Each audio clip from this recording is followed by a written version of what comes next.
Sa ilalim nito ay sinimulan ang ilang mga programa upang maging listo na rin ang mga pamayanan at ang pamilyang Pilipino. Nakipagtulungan ang DILG-LGA at Philippine Public Safety College, FIVOX at ilang CSOs gaya ng Save the Children Philippines at Philippine Red Cross upang simulan ang listong pamayanan na naglalayong isagawa ang mga drills sa Eastern Seaboard at mga major river basins na magbalangkas ng isang sistema para palakasin ang pagpaplano sa mga barangay at komunidad. Sa kabilang banda, ang DSWD, LGA at DILG ay bumuo rin ng gabay at mapa para sa listong pamilyang Pilipino na naging bahagi ng Family Development Sessions ng 4Ps. Napalawak muli ang pagbabahagi ng mga impormasyon ukol sa pampamilyang kahandaan sa pakikipagtulungan ng mga CSOs tulad ng Save the Children Philippines at World Food Program Philippines. 3 taon ang nakalipas nang simulang gamitin ang naturang checklist. Nararapat lamang na balikan at paunlarin ang mga nilalaman nito dulot na rin ng mas malawak na karanasan ng ating mga lokal na pamahalaan. Layunin din na sumabay ito sa mga napapanahong pandaigdigan at pambansang mga batayan gaya ng Sendai Framework for DRR, Paris Climate Agreement, SDGs at Ambisyon 2040. Sa nagdaang mga taon, ipinagpatuloy ng DILG at Local Government Academy ang pakikipag-ugnayan sa hanay ng mga CSOs, pribadong sektor at mga ahensya ng pamahalaan upang mabuo ang pangatlong bersyon ng Operation Listo, Disaster Preparedness Manual for City, Municipal, Local Government Units. Kung dati, ang mga ito ay 3 magkakahiwalay na checklists, sa bagong edisyon ng manual, ito ay nakapaloob na lamang sa iisang reference material. Sa tulong nito, mas makikita ni Mayor, Local Disaster Risk Reduction and Management Officer, DILG Field Officer, Chief of Police at Fire Marshals ang pagkakaugnay ng kanilang mga gawain, bago, habang at pagkatapos ng kalamidad. Ano nga ba ang mga bago sa pangatlong bersyon ng manual? Ang Checklist of Early Preparedness Actions for Mayors ay ang unang bahagi ng Disaster Preparedness Manual. Hinihikayat nito ang lahat ng lokal na pamahalaan na mamuhunan sa mga proactive actions gaya ng pagtatag ng istruktura, sistema, polisiya at mga plano, pagsasanay at mga kagamitan na isinasagawa habang walang nakaambang panganib sa komunidad. Binibigyang diin sa bagong checklist na nararapat lamang siguraduhin ni Mayor ang pagkakaroon ng Memorandum of Agreement ng lokal na pamahalaan sa pribadong sektor at ibang organisasyon na kanyang nasasakupan upang maging katuwang sa panahon ng kalamidad. Kasama dito ang pagpapalakas sa kakayahan ng mga kawani at mga volunteers ng lokal na pamahalaan at ang kaakibat na listahan ng mga posibleng organisasyon o ahensya na maaaring maging partner ng LGU sa pagsasagawa ng mga trainings. Bahagi rin nito ang pagtipon at pagtiyak na may pagkukunan ng mga tamang kagamitan sa panahon ng sakuna. Samantala, ang ikalawang bahagi naman ng manual ay ang Checklist of Minimum Critical Preparedness Actions for Mayors. Dahil ang Pilipinas ay madalas na dinaraanan ng bagyo, hindi maiiwasan na habang binubuo ang mga polisiya, pinapalakas ang istruktura sa lokal na pamahalaan at ginagawa ang mga pagsasanay, ay makakaranas na ng mga bagyo, landslide, flooding o storm surge ang ating mga komunidad. Kaya naman, tulad ng dati, ang checklist na ito ay naglalaman ng mga critical preparedness actions na Alpha, Bravo at Charlie na sadyang nagiging gabay ni Mayor sa pagsasagawa ng PDRA o Pre-Disaster Risk Assessment.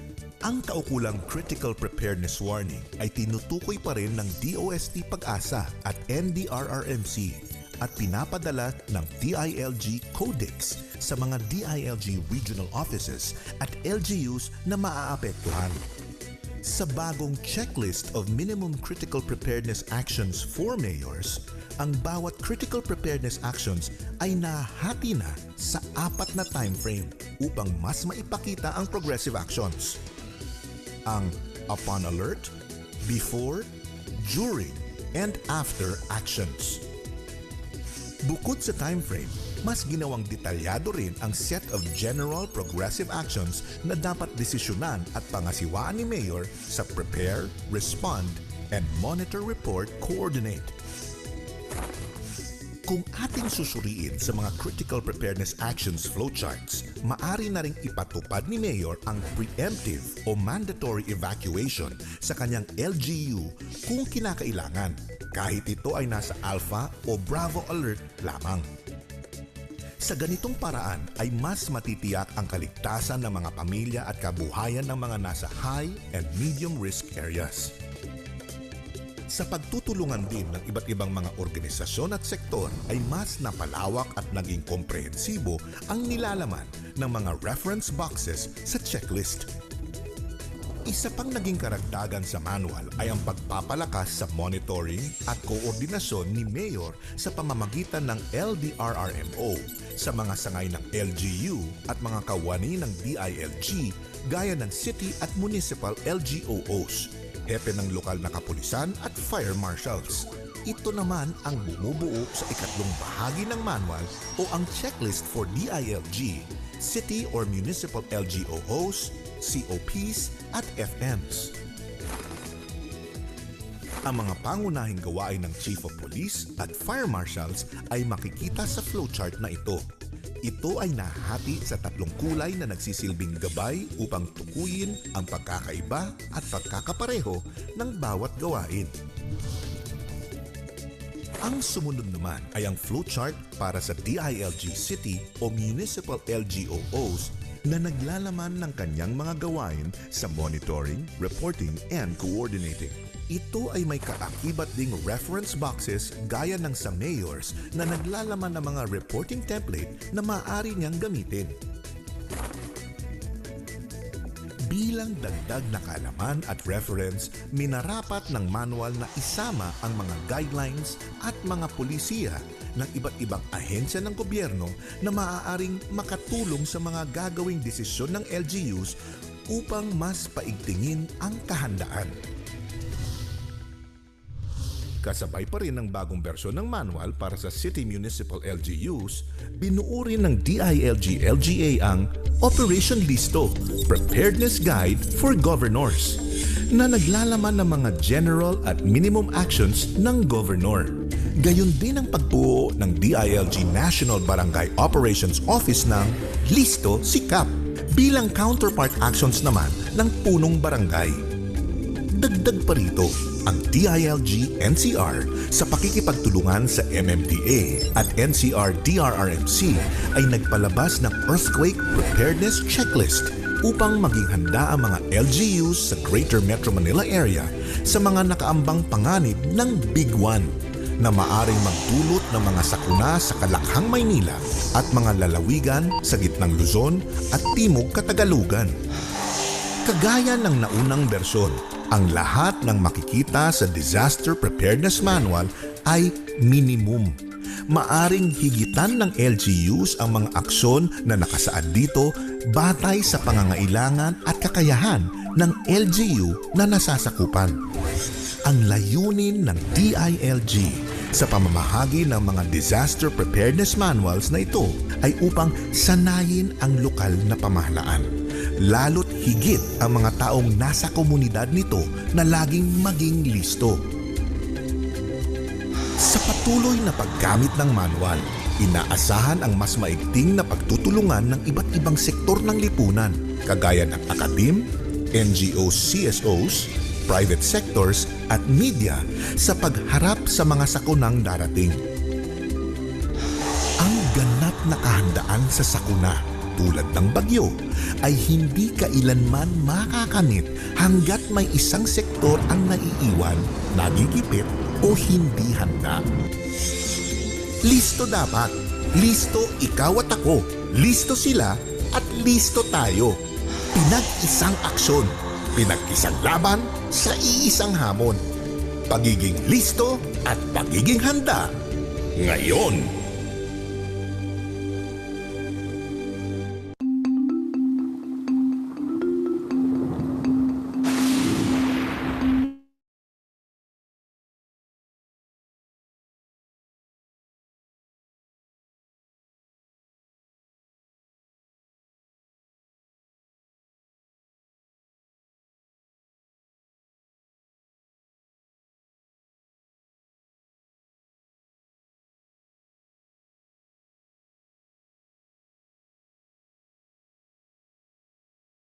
namumuna sa kanilang mga pamahalaang lokal at inaatasang maging frontliners sa paghahanda ng mga komunidad, nararapat lamang na sa kanila mismo magsimula ang pagiging listo.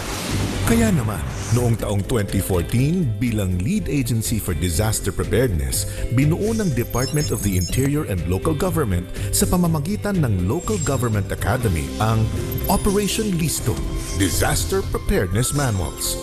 Sa pakikipag-ugnayan ng mga ahensya ng National Disaster Risk Reduction and Management Council o NDRRMC, ito ay napagtibay bilang bahagi ng National Preparedness Plan at Standards upang magsilbing batayan sa paghahanda ng lahat ng lokal na pamahalaan sa bansa. Sa pagdaan ng panahon, ang Operation Listo ay lumago at napagyaman sa tulong ng iba pang mga ahensya ng pamahalaan at mga civil society organizations o CSOs. Mula sa pagiging manual o checklist, ito ay naging isang komprehensibong plataporma ng lokal na paghahanda. Sa ilalim nito ay sinimulan ang ilang mga programa upang maging listo na rin ang mga pamayanan at ang pamilyang Pilipino.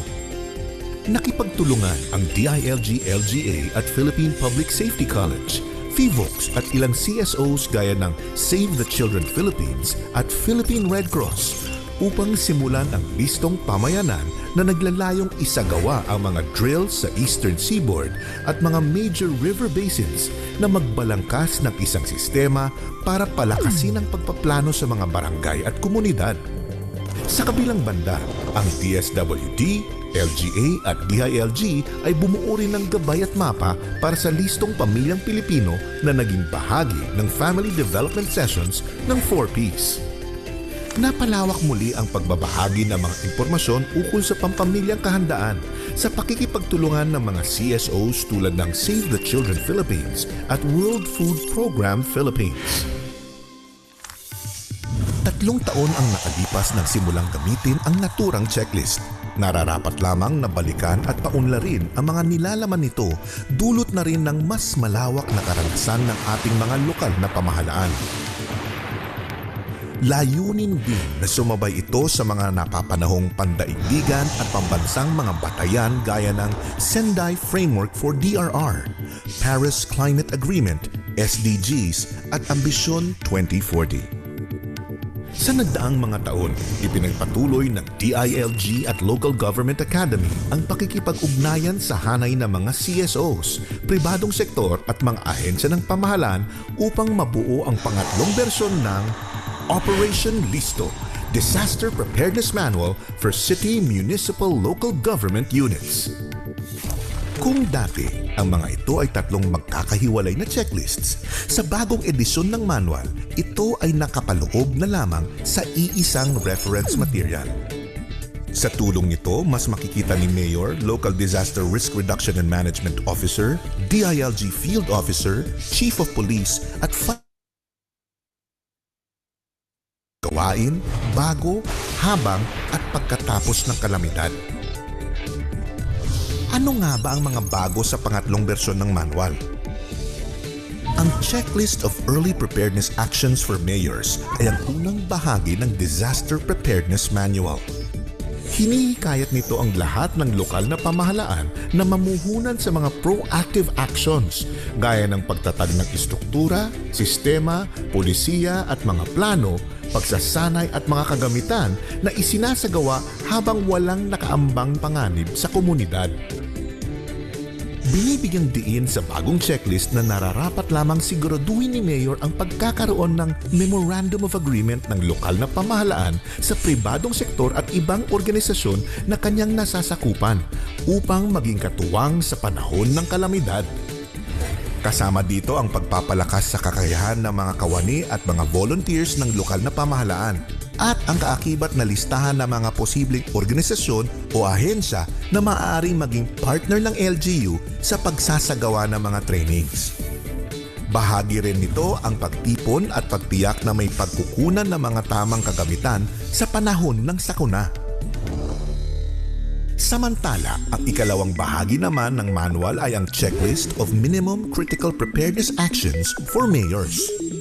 Dahil ang Pilipinas ay madalas na dinaraanan ng bagyo, hindi maiiwasan na habang binubuo ang mga polisiya, pinapalakas ang istruktura sa lokal na pamahalaan at ginagawa ang mga pagsasanay ay makakaranas na ng mga bagyo, landslide, flooding o storm surge ang ating mga komunidad. Kaya naman, tulad ng dati, ang checklist na ito ay naglalaman ng mga critical preparedness actions na Alpha, Bravo at Charlie na sadyang nagiging gabay ni Mayor sa pagsasagawa ng PDRA o Pre-Disaster Risk Assessment. Ang kaukulang Critical Preparedness Warning ay tinutukoy pa rin ng DOST Pag-asa at NDRRMC at pinapadala ng DILG Codex sa mga DILG regional offices at LGUs na maaapektuhan.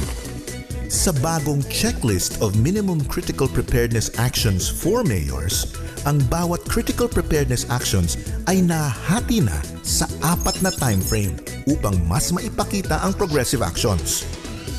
Ang upon alert, before, during, and after actions. Bukod sa time frame, mas ginawang detalyado rin ang set of general progressive actions na dapat desisyonan at pangasiwaan ni Mayor sa Prepare, Respond, and Monitor Report Coordinate. Kung ating susuriin sa mga Critical Preparedness Actions flowcharts, maari na ring ipatupad ni Mayor ang preemptive o mandatory evacuation sa kanyang LGU kung kinakailangan, kahit ito ay nasa Alpha o Bravo alert lamang. Sa ganitong paraan ay mas matitiyak ang kaligtasan ng mga pamilya at kabuhayan ng mga nasa high and medium risk areas. Sa pagtutulungan din ng iba't ibang mga organisasyon at sektor ay mas napalawak at naging komprehensibo ang nilalaman ng mga reference boxes sa checklist. Isa pang naging karagdagan sa manual ay ang pagpapalakas sa monitoring at koordinasyon ni Mayor sa pamamagitan ng LDRRMO sa mga sangay ng LGU at mga kawani ng DILG gaya ng city at municipal LGOOs, hepe ng lokal na kapulisan at fire marshals. Ito naman ang bumubuo sa ikatlong bahagi ng manual o ang checklist for DILG, city or municipal LGOOs, COPs at FMs. Ang mga pangunahing gawain ng Chief of Police at Fire Marshals ay makikita sa flowchart na ito. Ito ay nahati sa 3 kulay na nagsisilbing gabay upang tukuyin ang pagkakaiba at pagkakapareho ng bawat gawain. Ang sumunod naman ay ang flowchart para sa DILG City o Municipal LGOOs na naglalaman ng kanyang mga gawain sa monitoring, reporting, and coordinating. Ito ay may kaakibat ding reference boxes gaya ng sa mayors na naglalaman ng mga reporting template na maaari niyang gamitin. Bilang dagdag na kaalaman at reference, minarapat ng manual na isama ang mga guidelines at mga pulisiya ng iba't ibang ahensya ng gobyerno na maaaring makatulong sa mga gagawing desisyon ng LGUs upang mas paigtingin ang kahandaan. Kasabay pa rin ng bagong bersyon ng manual para sa City Municipal LGUs, binuo rin ng DILG-LGA ang Operation Listo, Preparedness Guide for Governors, na naglalaman ng mga general at minimum actions ng governor. Gayon din ang pagbuo ng DILG National Barangay Operations Office ng Listo Sikap bilang counterpart actions naman ng punong barangay.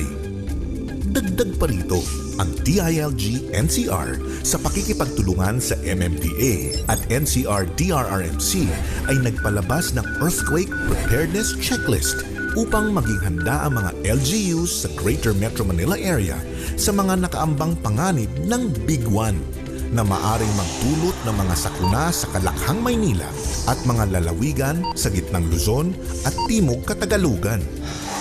Kagaya ng naunang bersyon, ang lahat ng makikita sa Disaster Preparedness Manual ay minimum. Maaring higitan ng LGUs ang mga aksyon na nakasaad dito batay sa pangangailangan at kakayahan ng LGU na nasasakupan. Ang layunin ng DILG Sa pamamahagi ng mga disaster preparedness manuals na ito ay upang sanayin ang lokal na pamahalaan. Lalo't higit ang mga taong nasa komunidad nito na laging maging listo. Sa patuloy na paggamit ng manual, inaasahan ang mas maigting na pagtutulungan ng iba't ibang sektor ng lipunan, kagaya ng akadem, NGOs, CSOs, private sectors at media sa pagharap sa mga sakunang darating. Ang ganap na kahandaan sa sakuna tulad ng bagyo ay hindi kailanman makakamit hanggat may isang sektor ang naiiwan, nagigipit o hindi handa. Listo dapat. Listo ikaw at ako. Listo sila at listo tayo. Pinag-isang aksyon. Pinag-isang laban sa iisang hamon. Pagiging listo at pagiging handa. Ngayon.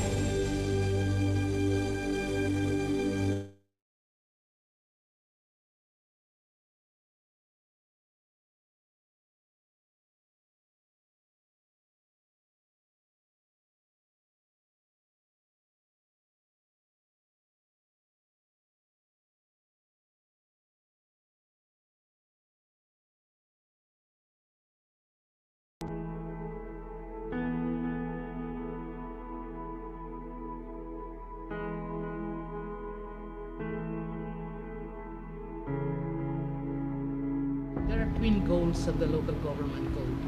One was really improving service delivery, therefore improving the quality of lives of people. If you devolve responsibilities and corresponding authority to local governments, we've seen local governments became more responsible, became more innovative on managing the affairs of local communities. The LG Code was really the policy framework for empowerment of local communities and local governments. For me, every Filipino deserves a minimum set of services. So full devolution will bring greater responsibilities to local governments. They will be fully accountable for service delivery, but they have all the needed resources, the wherewithal to steer development, define the destiny of their communities, reinforce their communities, and realize those dreams. The local government code enacted in 1991 was really considered, in fact is considered, as the Bible of local governments in the country today. Our vision should not only be the vision of the leader, but it should be a shared vision of the leader and the constituency. Most important part here is engagement with the community, the dialogues between people. If we are open to learn from our successes and learn from our mistakes, we are in for a great adventure in governance. I always consider governance as an opportunity. It allows you to know your limitations and your strengths. I encourage everyone, give your best foot forward in helping our country through a strong local government. Una-una sa local government code, binigyan ng power ang isang city for taxation. Then we do innovation on this. Dito kami gumawa at ang mga mayor namin ng mga programa, una para patapalakasin ang kita ng isang syudad. We lay our cards on the table. Ibig sabihin, kung gagawa kami ng isang programa, dapat alam ng mga kasama namin, mga constituent namin, para hindi kami magkamali. Sa lahat ng nilahad kong programa, sinasabi namin sa mga tao yan. Lahat dapat pakinggan, lahat dapat malaman.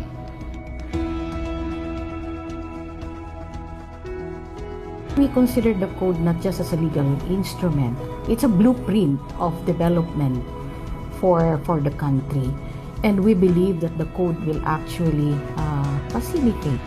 It will ensure genuine development to the country. If we are to harmonize, we have to ensure that these captive interventions are available, the captive interventions are accessible, And the captive interventions are of quality condition, ensuring that local government units will use the resources efficiently in order to improve the performance. And of course, part of the process is ensuring that the local government academy will regularly assess the capacities of local government units.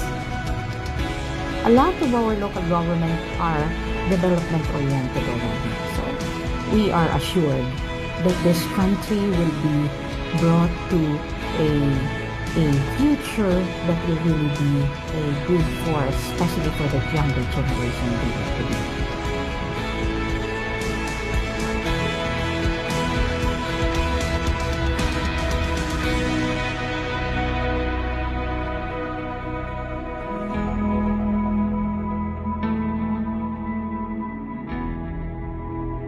So to all our local government units, our local government officials, this is a journey of a lifetime. The dream, the spirit behind the local government code is being actualized, will be actualized in 2022. We're preparing actually. This is an opportunity for us to better serve our constituents with the resources and the responsibilities that will be transferred to you. And I know, with the types of leaders that we have now, that spirit of the local government code will actually be accomplished.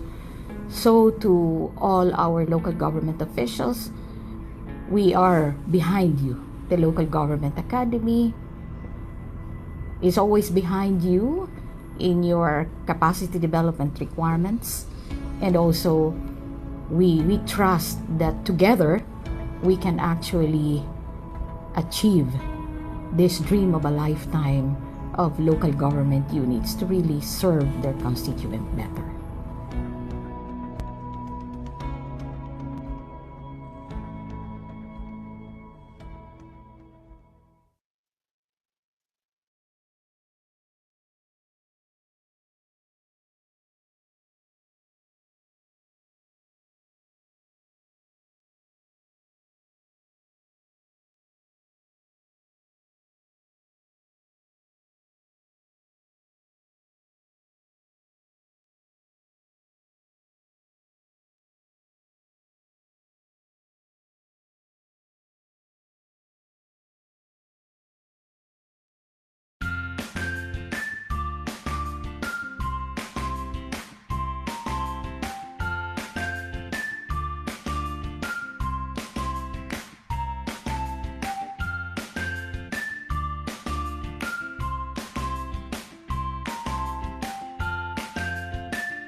Ayan, so isang magandang umaga po sa ating lahat and welcome sa second day ng ating orientation on the management of the dead and missing persons, Emergency Operations Center, and Operation Listo protocols for the management of emerging infectious diseases. So kamusta po tayo?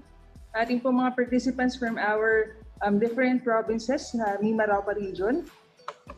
So currently po tayo dito sa Zoom ay 52 participants, and we also have viewers from our YouTube channel. So we have 20 viewers from our YouTube channel. So ilan lamang pong mga paalala, administrative announcements. Please do not forget to time in. Ang ating pong link ay naka-flash sa ating screen. You can also scan the QR code para mas mabilis po. So ang ating Google Drive link is bit.ly attendance_MDM_EOC. But to set the tone of our second day, magkaroon muna tayo ng recapitulation and konting icebreaker, konting morning energizer as we move on to this second day of our online orientation. So dito po tatawagan natin ang ating kasamahan, LGOO4 Kimberly Katakis and LGOO4 Rayan Maranan to facilitate the recap and icebreaker. Over to you, Ma'am Ray and Ma'am Kim. Okay, thank you.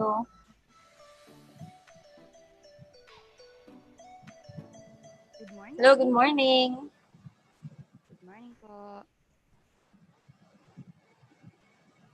Kim, good morning. Yes, naririnig.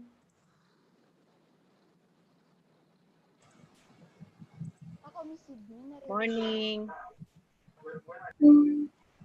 Sydney, ako po ba ay naririnig?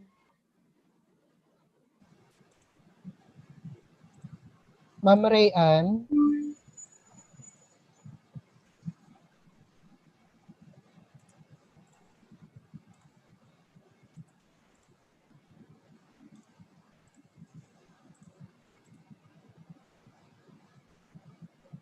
Sa mga participants natin, alin po ba ang gusto nating mauna? Yung recap o yung icebreaker? Gusto ba natin yung fun or medyo serious na to start of our day?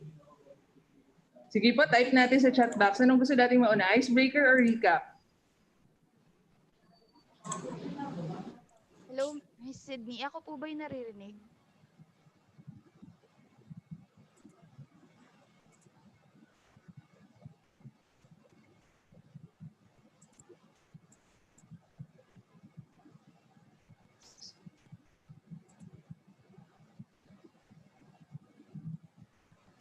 Lately, may nagme-message po. Icebreaker daw muna. Ayan. Wala, nag-iisa pa lang yun, Sid. ENP, opo. Privately, ma'am, may mga nagme-message. Opo. Okay. So, ready na ba tayo, Ma'am Kim, for our icebreaker? Sige. Wait lang ha, share screen lang ako. Hello. Ang ating pong icebreaker, meron din kasi tayong mga viewers from YouTube. So, paunahan lang po kung sino may pinakamaraming tamang sagot. Meron po tayong prize, 200 peso worth of prepaid load. So, dalawa po yung mananalo. Isa from our YouTube viewers at isa from our Zoom participants. Alright? So, take it away, Ma'am Kim. Okay, sharing.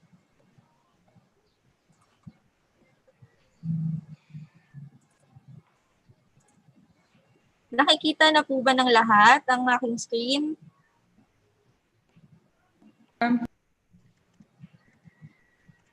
Okay na po ba, Sid? Go ahead. Okay. So, for everyone po, the name of our game is Name the Movie. So, alam ko marami na sa atin ang sabik ng manood ng movie. Ilang months na rin tayong nagmo-movie sa bahay. So, okay, so recap lang kung parang medyo alam pa natin yung mga movies sa mga nakaraang taon. So, everybody game na po. Katulad po ng sabi ni Miss Sid, we will have 2 winners for this one. So, yung mga nasa YouTube po for viewing, pwede rin po kayong sumali dito. Just type in po ang tamang sagot.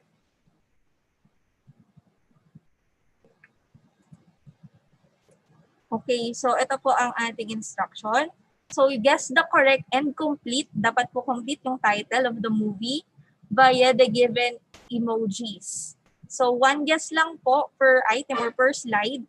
So kapag marami po kayong na-type in na answer, only the first seconds to guess. So the participant with the most number of correct answer wins. So yun nga po, we will have 1 from Zoom and 1 from YouTube. So ayan po. Sa mga kasama po namin, pwede pong pa-monitor ng YouTube and yung mga sasagot sa Zoom. So game po. The first one,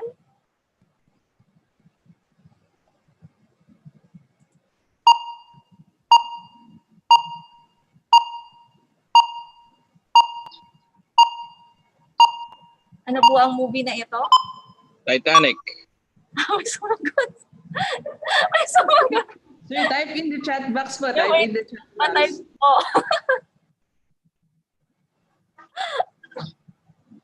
Okay.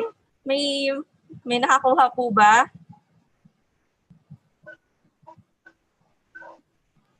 Ma'am Kim, so for our Zoom viewers po ay nauna ay ang PGC Palawan representative. Ayan, so from YouTube naman po, ang nauna ay si Mr. Jericho Aguilion. Natin yung mga nakakuha ng correct answer. So next. Okay. This one. Lion King. Sir, you may type in po the answer. Hindi ba? Naka-mobile kasi mahirap mag-type. Pause mo yung yung screen.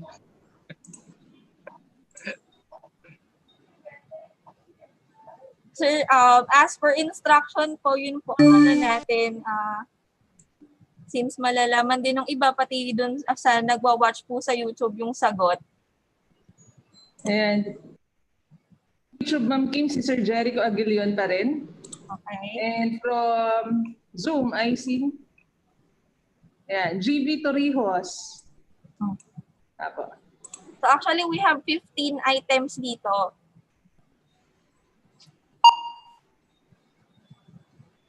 Okay. This one. Oo. Ito medyo luma to, so ewan ko lang kung may makasagot. Okay, meron po ba nakakuha ng tamang sagot?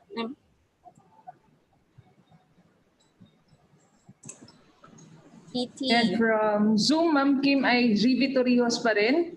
And Okay. from YouTube, wala pa so far. Loading pa yung YouTube. Okay, siguro I think parang 19... Ayan, Sir ba to? Dennis Di Castro sa YouTube. Okay, 1980 something. This one. Ito, madali lang to eh. Uy, next up.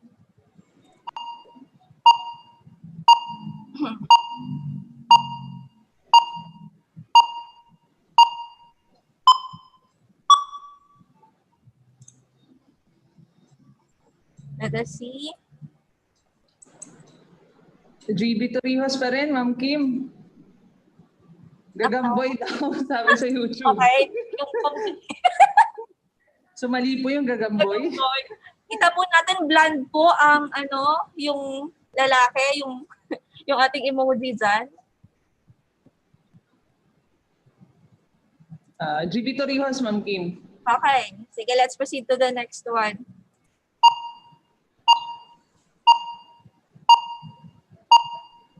So, I think yung mga batang 90s ang makakasagot nito.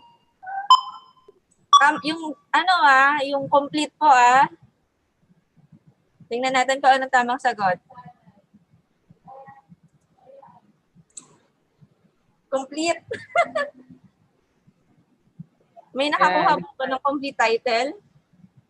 Teenage Mutant Ninja Turtles. Sino ba nauna? Kulang ng S eh. Teka lang. Ito. Teenage, kulang naman ng mutant. Ma'am Kim, sobra ng Z. May article, The Teenage Mutant Ninja Turtles. Okay la. Sige. Yan Sa natin. YouTube, si Sir Dennis Di Castro ulit nakakuha. Sige po.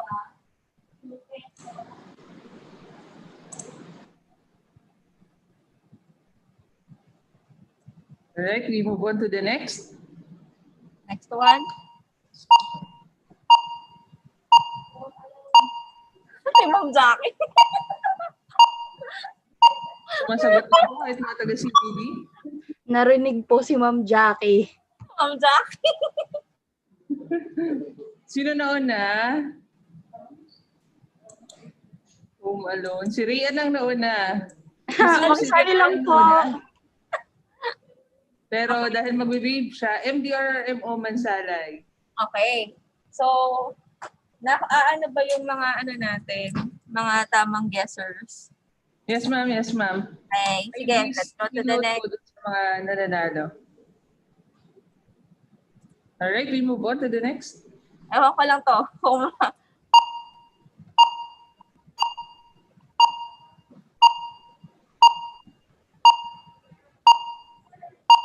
Yung Potterhead, sumasagot. Okay. So far sa YouTube, wala pang sagot, ma'am. Shazam daw.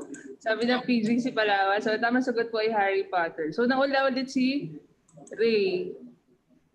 Ba? Oo, si Ray. Pero, batang kidlat daw. Sabi Wave ng po. Wave po tayo. Wave. For fun Wait, lang. si Rayan. So, sinong nauna?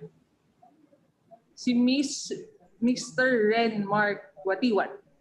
Okay. Tama bang spelling? Yeah, po, tama po. Okay. Sa YouTube, si Miss Mendy Bontogon. Okay po. Alright, we move on to the next one, Kim. This one.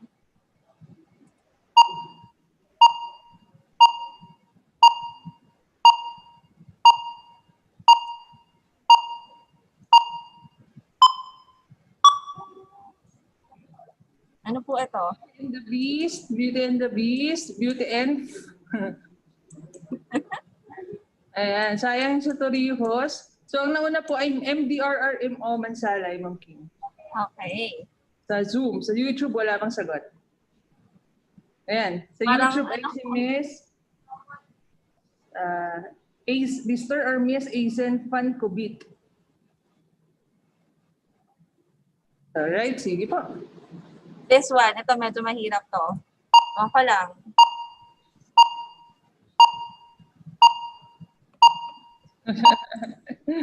Alam nyo ba? May nahirapan din ako dito eh. May mga nagsagot ba, Sid? Check natin yung Meron isa, ma'am, The Notebook, Family is Love, Once Upon a Time, The Notebook. Sa YouTube, wala kang sagot. Family is love. Ayan. So, una ang MDRRMO Mansalay, ma'am.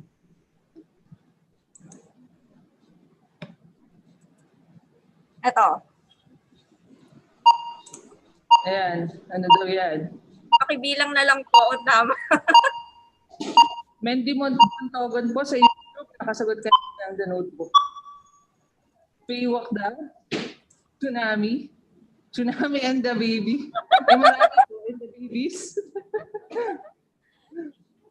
Yun po ang mga, ano pa, may tama ba? Ayan, so sa YouTube po, dalawa po yung mananalo natin. Isa po sa YouTube, isa po sa Zoom. So wag po kayo mag-alala sa YouTube kahit late po yung na-review nyo po dyan. 11th wave daw. Teka lang, sino nakauna? Yan, Ocean's 11. 11 under, Ocean's 11. Si Ma'am Mean po. Sa Zoom. May nakakuha ba sa Zoom? So sa Zoom si Ma'am Mean, sa YouTube wala pa, ma'am.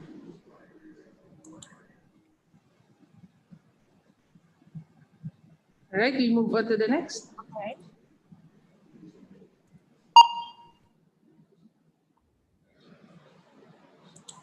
Frozen. So next. Yeah, MDR Mansalay. May kasama silang bata. Mansalay saka JB Torrijos. Ocean's 11, Ocean's 8 daw. Si Raf yung sa si Raf sa YouTube kanina. Let it go, let it go. So nauna natin sa Zoom ay MDRRM o Masalay. Siguro last round na Ma'am Kim para Yes, dun sa sige, let's see. Giveaway.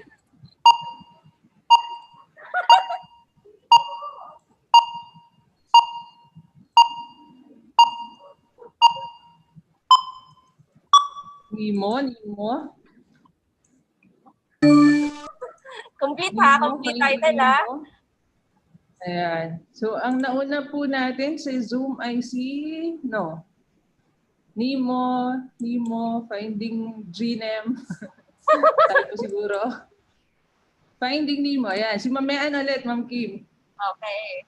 Alright. Sa YouTube ay si Miss Mendy Bontogon ulit. Ayan. So, Ma'am Kim, itatali siguro muna ng SG Bank Company kung sino yung ating winners, and then we'll announce it later.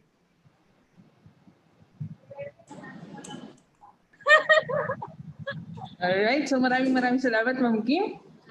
And so yan po ang ating initial na icebreaker. Move on naman tayo sa recap ng ating mga naging discussion kahapon. And to do this po, we'll have a poll na ipapacilitate ni Ms. Rayan. Yes, good morning. Naririnig niyo po ba ako? Ma'am Sid, can you hear me? Go ahead. Yes. Ayan, sige po. So for our participants naman sa YouTube, I will read out po yung ating question. So wala na po itong prize. This is just a recap ng ating mga discussion yesterday. So the first question, which of the following is not part of the MDM cluster? So alin po dito sa limang ating ibibigay ang hindi kasama doon sa ating procedure or sa process ng sa MDM. So first po, A, disposition of the dead. B, management of the bereaved families. C, search, rescue, and retrieval. D, management of the missing persons. Or E, disaster victim identification. Ulitin ko po, which of the following is not part of the MDM cluster? A, disposition of the dead. B, management of the bereaved families. C, search, rescue, and retrieval. D, management of the missing persons. Or E, disaster victim identification. You may either answer the poll po or type in your answers sa chat box kung hindi natin kabisado yung poll.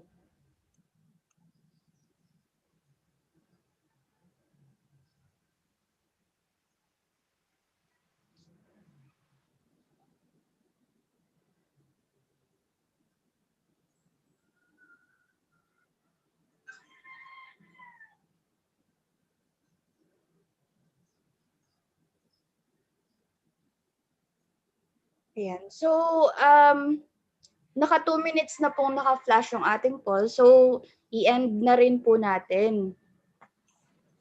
So, ano nga po ba ang correct answer? The correct answer po is search, rescue, and retrieval. Ma'am Sydney, bakit po kaya search, rescue, and retrieval ang hindi kasama sa MDM cluster? Dahil po, Ma'am Ray, sa ating mga participants, yung SRR po ay under po na SRR cluster na to be led ng DND at saka ng AFP. So primarily, the MDM, the Management of the Dead and Missing, will commence kapag na-activate na rin yung ating search, rescue, and retrieval. Meron lamang interface or interlink doon sa dalawang cluster, pero yung SRR is not part of the MDM. Yeah. So thank you, Ma'am Sid. So the correct answer po is yun nga po, search, rescue, and retrieval. Dahil po yung ating disaster victim identification, management of the missing persons, disposition of the dead, and yung ating management of the bereaved families po ay all part ng ating management of the dead and missing. Yeah. So the next question po, management of the dead and missing, which is led by the SOCO, falls under the response cluster of the NDRRMC. Is this true or false? Management of the dead and missing, which is led by the SOCO, falls under the response cluster of the NDRRMC.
Yan, so marami na pong sumasagot ng ating poll.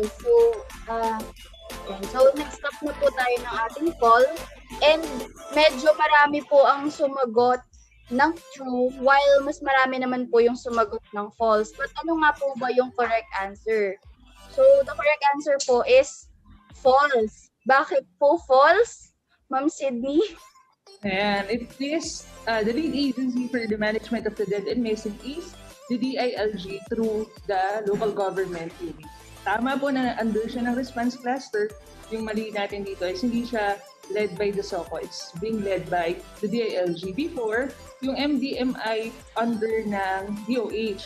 Pero the DOH argued na ang management daw ng nila, ang ginagawa daw nila is for the well-being ng mga nabubuhay. So, wala nang nag-aasikaso ng mga victims of disaster, yung dead victims or casualties natin sa disaster. So through the DILG, through the LGU, tayo yung naatasan as per MC na na-discuss ka po ni Sir Alan to lead the management of the dead and missing persons. So next question po tayo. So hopefully po maalala po natin na it's actually the DILG and not SOCO. Ito po medyo mahirap tong katanungan na to, pero we have to remember po yung correct order nitong ating priority of disposal. So our question is, in the disposition of human remains without claimants, refused or unable to claim by immediate family or relatives, which is the correct order of priority of disposal in accordance to DILG DOH JMC number 1 series of 2020. So, letter A po, ito po ba, ang mauna po ba ay double sealed casket burial, followed by double bag burial, followed by cremation, and then last po yung freezer for temporary storage? O mauna po ba yung cremation, followed by double sealed casket burial, followed by double bag burial, and last po yung ating freezer? Or mauna po ang cremation, then next po ang freezer, followed by double sealed casket burial, and last po yung double bag burial? Or mauna po ba ang cremation, followed by double bag burial, followed by double sealed casket burial, and followed by freezer for temporary storage? So, nakikita po natin based sa answers na medyo hati po yung answers ng ating mga participants. So, alin nga kaya po ito?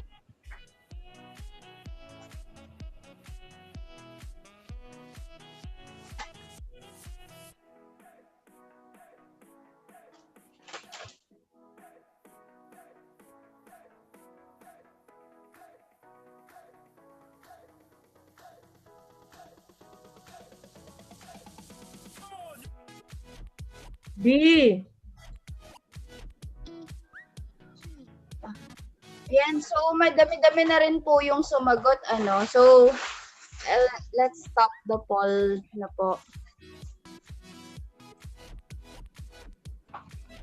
Magpapa-excuse lang po ako dahil may kasabay lang na meeting. Mag-report lang ako sa kabila. Okay po.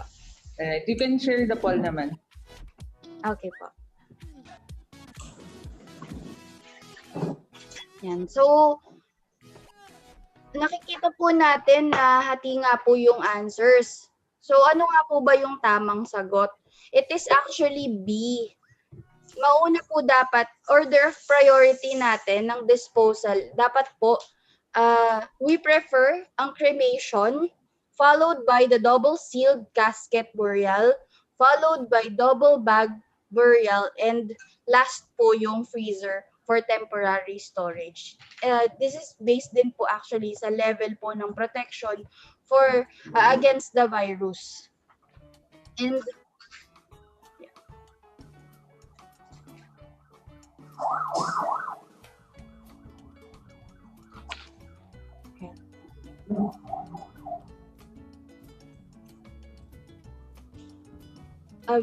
Miss Sydney, I cannot move po doon sa next. Alright, so question number 4 na tayo, Ma'am Ray. Yes po, please. Yeah. So, nabanggit nga po natin kanina na preferably cremation po yung ating order of priority sa burial. So, ito naman po yung next question natin. So, burial, preferably cremation, shall be done within blank hours after death. So, ilan po? Is it 24 hours after death? Is it 6 hours after death? 12 hours after death? Or 8 hours after death?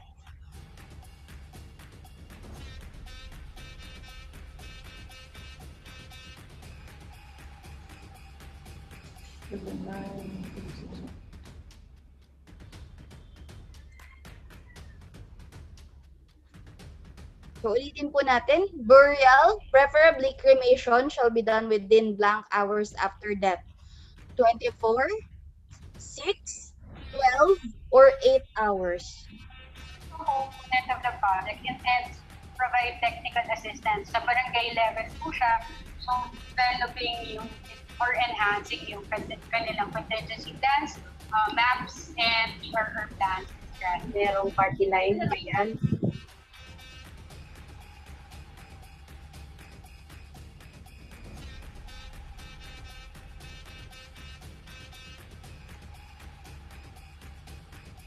Yan. So, almost half na rin po yung ating sumagot. So, let's end the poll. Alright. Based po sa ating answers sa poll, pati na rin po doon sa ating chat box. So, marami po ang sumagot ng 12 hours, which is the correct answer. So, in the case nga po ng COVID-19, lalo na po doon sa mga confirmed cases natin, preferably po cremated sila within 12 hours after their death. So, marami naman pong nakakuha. Siguro yung iba po medyo nalito lang. So, yes po. Last question na siguro, Ma'am Ray. Opo, yes, ma'am.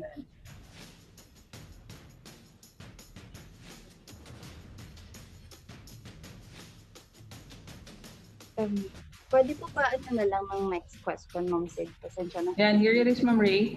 Alright, yes po. So this is the last question for our recap. Which NDRRMC Memorandum Circular pertains to the rules and regulations governing the implementation of the management of the dead and missing? Ito po ba ay A, NDRRMC MC number 18 series of 2017? Is it letter B, NDRRMC MC number 19 series of 2017? Is it C, NDRRMC MC number 18 series of 2016?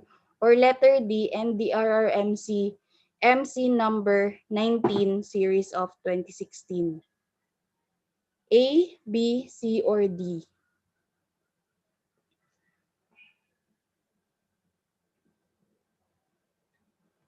So yan, medyo trick question talaga po to kasi ginawa talaga po natin na pareho halos po yung answers. Ulitin ko po alin pong NDRRMC Memorandum Circular ang tumutukoy sa rules and regulations governing the implementation of the management of the dead and missing. Ito po ba ay MC number 18 series of 2017, MC number 19 series of 2017, MC number 18 series of 2016, or MC number 19 series of 2016?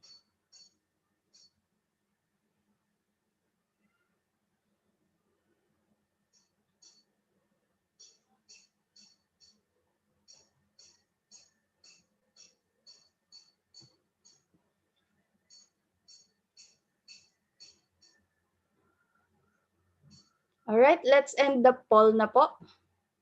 So we can see, hati po ulit ang answer ng ating participants. But the correct answer po is actually NDRRMC MC number 19 series of 2016.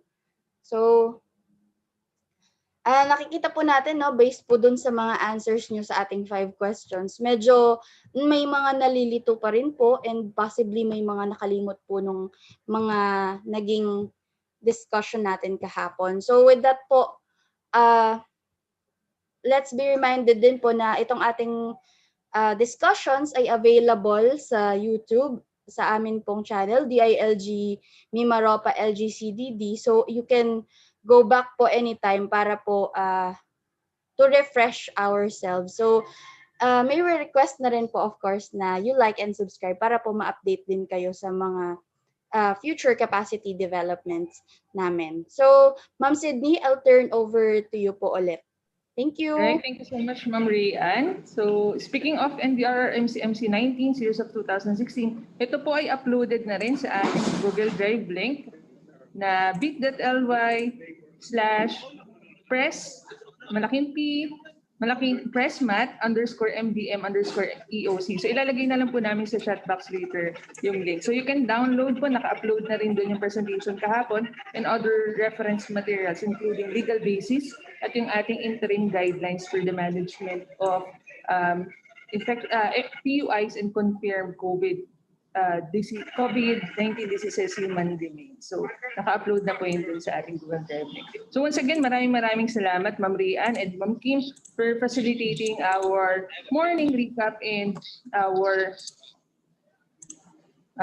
icebreakers. So ayan, so sana po naset na natin yung ating tone in preparation dito sa continuation ng ating discussion. So we proceed with session 3, the discussion on the overview of the Emergency Operations Center. So sabi ko nga po kahapon, isa pa lamang batch yung nakakonduct ng OCD, nakafacilitate ng OCD for the EOC, although meron na tayong mga provincial rollouts ng Emergency Operations Center. And now na nandito tayo sa pandemic, naging mahalaga yung protocols, pagsunod natin sa mga protocols ng Emergency Operations Center. So that is why sinama natin dito sa ating DRRCCA Webinar Series 1, yung discussion for EOC. So our next speaker is a coordination specialist under the DILG Codex. So, yung DILG Codex po, kapag may, in times of disasters, sila yung nangunguna doon sa coordination sa DILG. He is also one of the primary designers of the course and the focal person for the implementation of the management of the dead and missing persons. A recognized instructor of OCD on various DRRM topics such as ICS, EOC, exercise design, Ardana, PIDANA, and CBDRRM. And is one of the module developers of the EOC training. Currently, he is one of the action officers of the national government for the task group response operations of the National Task Force against COVID-19. So, my good friend, ladies and gentlemen, a virtual round of applause for Mr. Robin Lim. Sir Robin, good morning. Hi, Sid. Good morning. Yes, sir. Good morning. Yeah, am I coming loud and clear? Yes, sir. All right. Sige, salamat sa iyong generous na introduction. Let me just share my screen for our next session.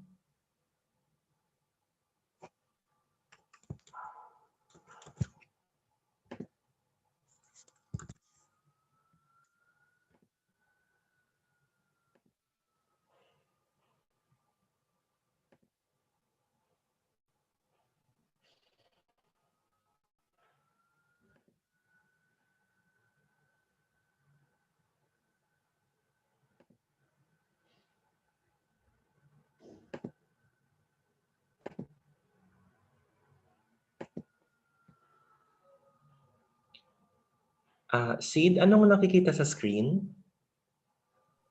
The presenter view with notes. Okay, wait. How about this one? Sir, that's it. All right. Okay, good morning to each and everyone. I'm again Robin Lim from DILG Codex. So I'll be presenting to you now the EOC orientation. No, just a quick snapshot of what is an emergency operation center um, in the lens of the disaster operations.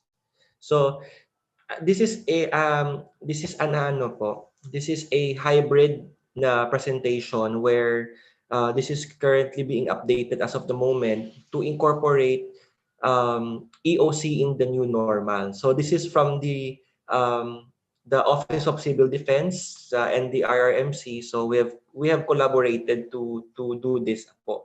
So this will be the scope of the presentation. We will have the the concept review, the new normal application, and the takeaways. By the way, this will run for more or less an hour. 80 slides for ito. So and I'm sure that most of you here are already familiar on what is an EOC. Now, let's start with the concept review. Now, para sa inyo po, ano po yung EOC? Can I get your answer po sa ating chat box? Ano po sa tingin nyo kung ano yung EOC? Or if you want to say something, you can raise your hand and the secretariat can acknowledge you and you can tell your insights po kung ano po yun. Anyone?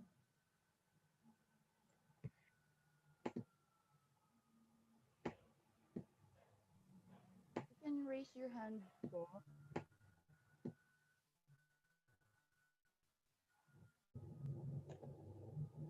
Like to raise your hand and tell us what is your...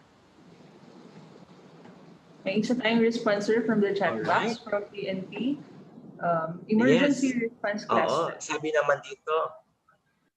Alright, thank you very much, Sir Dasiego. Any more? Wag na pong mahiya.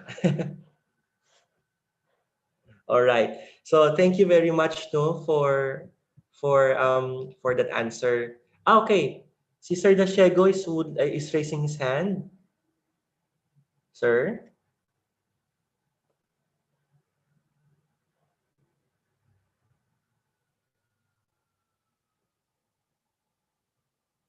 Okay. So, ito po yung EOC, no? At the lens of the NDRIMC, an EOC actually is a facility, no? It's a facility designed to address emergency operations, information management, coordination, and risk mobilization. So kumbaga, ito talaga yung facility kung saan tayo nag-uusap-usap, nag-meeting. And this facility is equipped with the state of the art or at least the latest or functioning equipments, no? Such as internet connection in times of the new normal right now. We need high-speed connection, telephones, computers, and even photocopy machines, no? So yung mga ganong klaseng resources, dapat equip yun ating EOC. And of course, ang isa sa mga functions ng ating EOC is the support to response operations. Because yung EOC po is just a hub, no? Parang office lang siya na diyan nag-uusap-usap lahat ng information diyan pumapasok, and sinusupport po natin yung mga tao sa baba, yung doing the actual response operations. In the lens of MDM, doing the actual carrying of the body, doing the actual burying of the body. So sinusupport po ng EOC yun.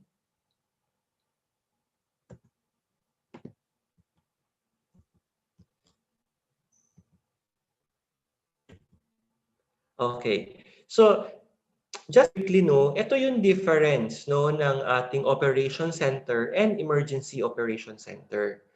Marami sa ating LGUs, meron po silang local DRRM office. At yung office na yan, paminsan, yun na rin po yung operation center. Yung iba naman po, ibang building po, yun operation center. So, yun EOC po is actually the operation center. However, nagbabago lang po yung kanyang definition, or nagbabago lang po ang facing natin sa isang operation center pag may disaster na po. Pag on a regular condition, in a day-to-day activity, yung operation center lang po, yun ina-activate natin. Ito yung meron na ito na yung meron ngayon. And then we do the usual monitoring. Ito rin po yung, when we say usual monitoring, yung mga day-to-day accidents, no, vehicular accidents, yung mga day-to-day weather bulletins, weather advisories. And of course, konti lang po yung tao na nagjo-duty dito. Kasi routinary na the usual functions. However, pag meron pong impending na calamity or nagkaroon po tayo ng isang disaster, we activate now the emergency operation center. No? Nasa emergency phase na po ito, emergency situation. Meron po tayong particular na kino-coordinate, no? We are coordinating for a specific hazard. And then kailangan po ng mas maraming tao. Kasi magiging 24/7 non-stop na po itong duty natin dito, at high pressure activities are being conducted compared doon sa ating operation center in a 24 hours day-to-day operations. So, yun po yun in a nutshell, no? Yan yung main difference ng ating operation center and emergency operation center. Now, pagpasok natin sa emergency operation center, sino-sino ba yun nasa loob, no? Who are the stakeholders, no? We have the national representatives in your EOC. We have the local stakeholders, no? When we say local stakeholders, ito yung ating mga example in an LGU. Alam po natin na si local DRRM office, pag may bagyo, nagiging EOC po yung operation center nila. So, when we have local stakeholders in the EOC, ito na po yung mga ibang departamento ng ating LGU na pumapasok po dito at nagjo-duty. Next is we have the regional stakeholders, the private sector representatives, as the civil society organization, and international representatives if necessary. Now, when we say private sector, no, we always take them for granted actually pag during sa isang disaster. Kadalasan, we just tap their resources when we needed them already. Well, in fact, mas maigi po sana if we build up our partnership with them, they can be invited to join in the EOC. No? When we say private, ano bang mga private? Water utilities, yung mga GOCs, yung mga supermarkets, no, yung mga chamber of commerce, no, kasi paminsan if we involve them in the operations planning, we can actually tap, we can maximize their full potential in addressing as a certain disaster. Of course, yung mga GOCCs rin po natin, if alam po natin during our pre-disaster risk assessment na matatamaan yung water lines, matatamaan yung power lines. So, let's invite them also to join the planning. So, yung ganun po, no, dapat inclusive po tayo. Now, ito po yung mga functions, no, ng EOC, no. So, first, we need to understand ano ba talaga yung main function ng EOC. So, meron tayong 3 layers, no? We have the responsible official, which is the policy or the strategic lens, no? Siya yung nagde-decide kung ano yung tatahakin natin na landas. And then sa gitnang portion po, we have the coordination or the operational. Dito po si EOC pumapasok. Kaya kung nakikita nyo po sa screen, meron tayong ditong operation center and response cluster, because the response cluster is also one of your stakeholders in the emergency operation center. So yung ginagawa dito is resource providers, support, and sila pong gumagawa ng reporting. And sa last layer naman po, that is the tactical, that is the incident management team. Sila yung command and control, and sila po yung nag-implement ng mga activities sa baba.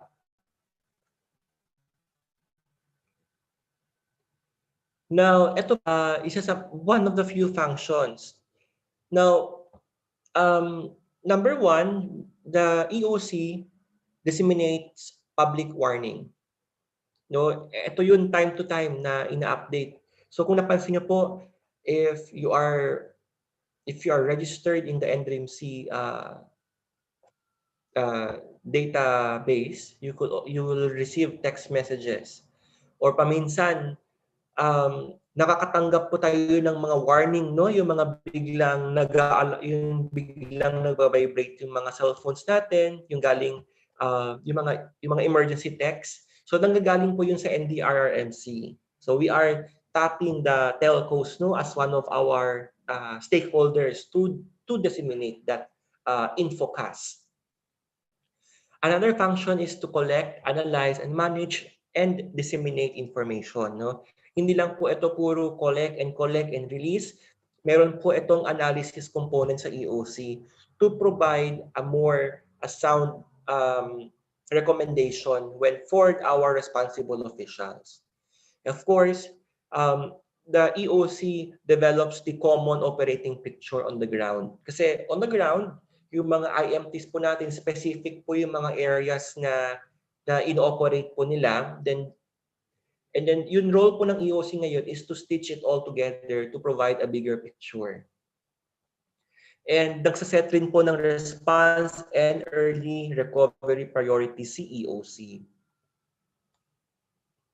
No, another few functions dito is, of course, we acquire, assign, and track resources. Since tayo po ang resource provider, we manage our resources. No, we monitor kung saan na ba tong truck na to na pinadala, yung mga relief goods saan na ba. So tina-track po natin to. Also, we facilitate the provision, no, if any. We recommend policy or legal, logistical, and financial support to the field operations, no. So ito na po, no, kung kailangan ng pera, kailangan ng additional documents to put it into black and white. So si EOC po yun nagpa-facilitate nito. Also, the EOC assists in conflict resolution and problem solving. So kaya po meron tayong analysis, no, ng mga data, because kung meron pong mga balitaktakan ng mga ating bosses sa EOC, si EOC personnel po can actually provide sound recommendation based on the data, no? Para naman meron silang equal understanding on what is happening. And of course, we conduct press briefings, no? Sa NDRIMC, we only have one spokesperson, so all others hindi po nagsasalita sa media kundi yung spokespersons lang po, para isa lang po yung boses ng EOC. So, before proceeding, meron po akong ipi-play na video.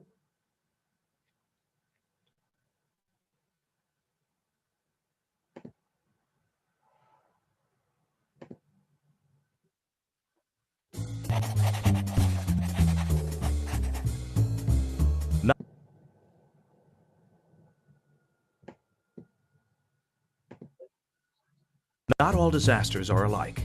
They can be viewed on a spectrum, from the simplest accident to a major disaster. Most of these emergencies don't need to be managed.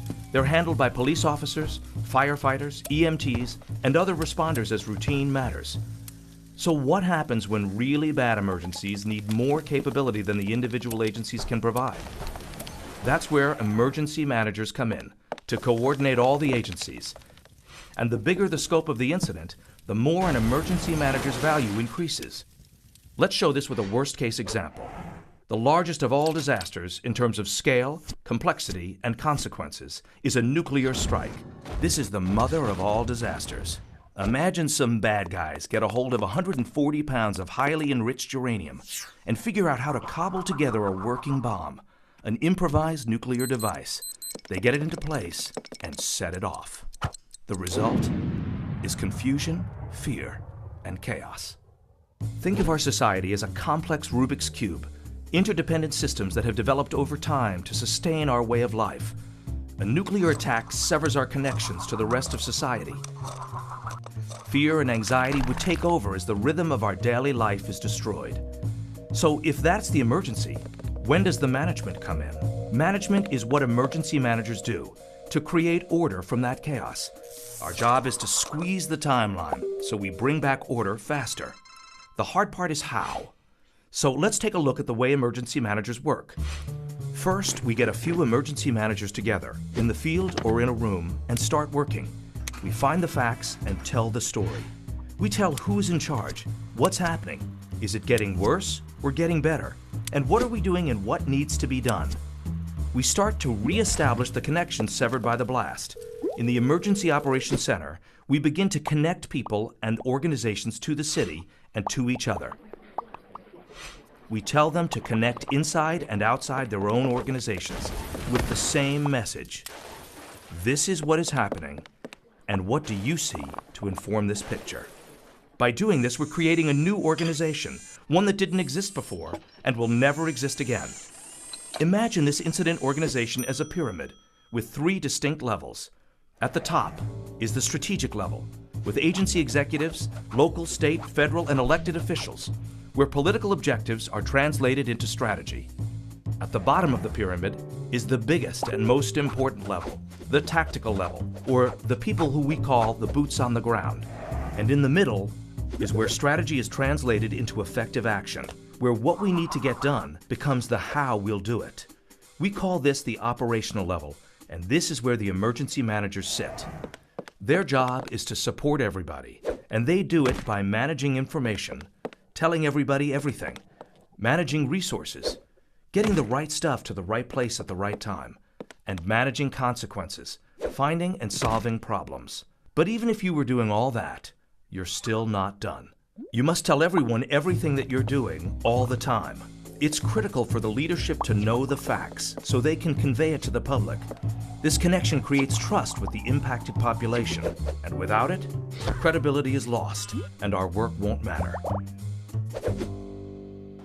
Some experts in government and academia believe that disaster response consists of leadership and the field, and that there's no need for the emergency managers. But the fact is, emergency managers create the incident organization that can manage the catastrophe. Only then can we turn our corner fast enough, where order is not yet restored, but the sense of order is palpable. The problem is that during a catastrophe, the only thing that doesn't grow quickly enough is the number of emergency managers at the operations level. We simply can't get big enough, fast enough. Keep in your mind this image of a catastrophic incident versus a tiny brake pad. Is this going to be able to manage this job? We have to be able to build this brake pad really big enough, fast enough, so we can create this incident organization and use it as the initiating mechanism for order, the starting point, back to that Rubik's Cube of complexity.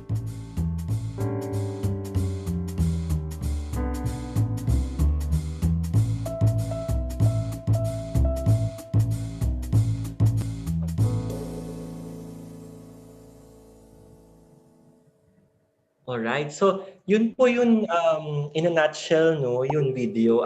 Yung video, pinapakita niya yung importance ng EOC, no. We provide order, we make things in order, we provide the right information, we do the right analysis, and of course, we manage the resources. And eventually, we create the bigger picture for our management to be appraised on the situation. Now, next on the line is the EOC legal basis and framework.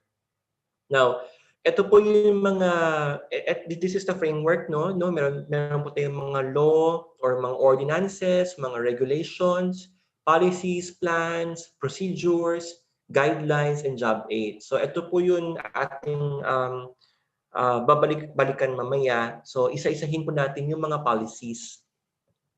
Of course, one of our the main policy dito is the RA 11, which is enacted last May 27, 2010, no? Mandated by the Constitution of the NDRIMC with OCD as the executive arm and secretariat, and of course, legal basis for all the RRM activities in the country, to include the establishment of the Emergency Operations Center. Now, under the Republic Act 10121, it requires the establishment of the emergency operations centers across all levels po. For the NDRIMC, it's under Section 9N.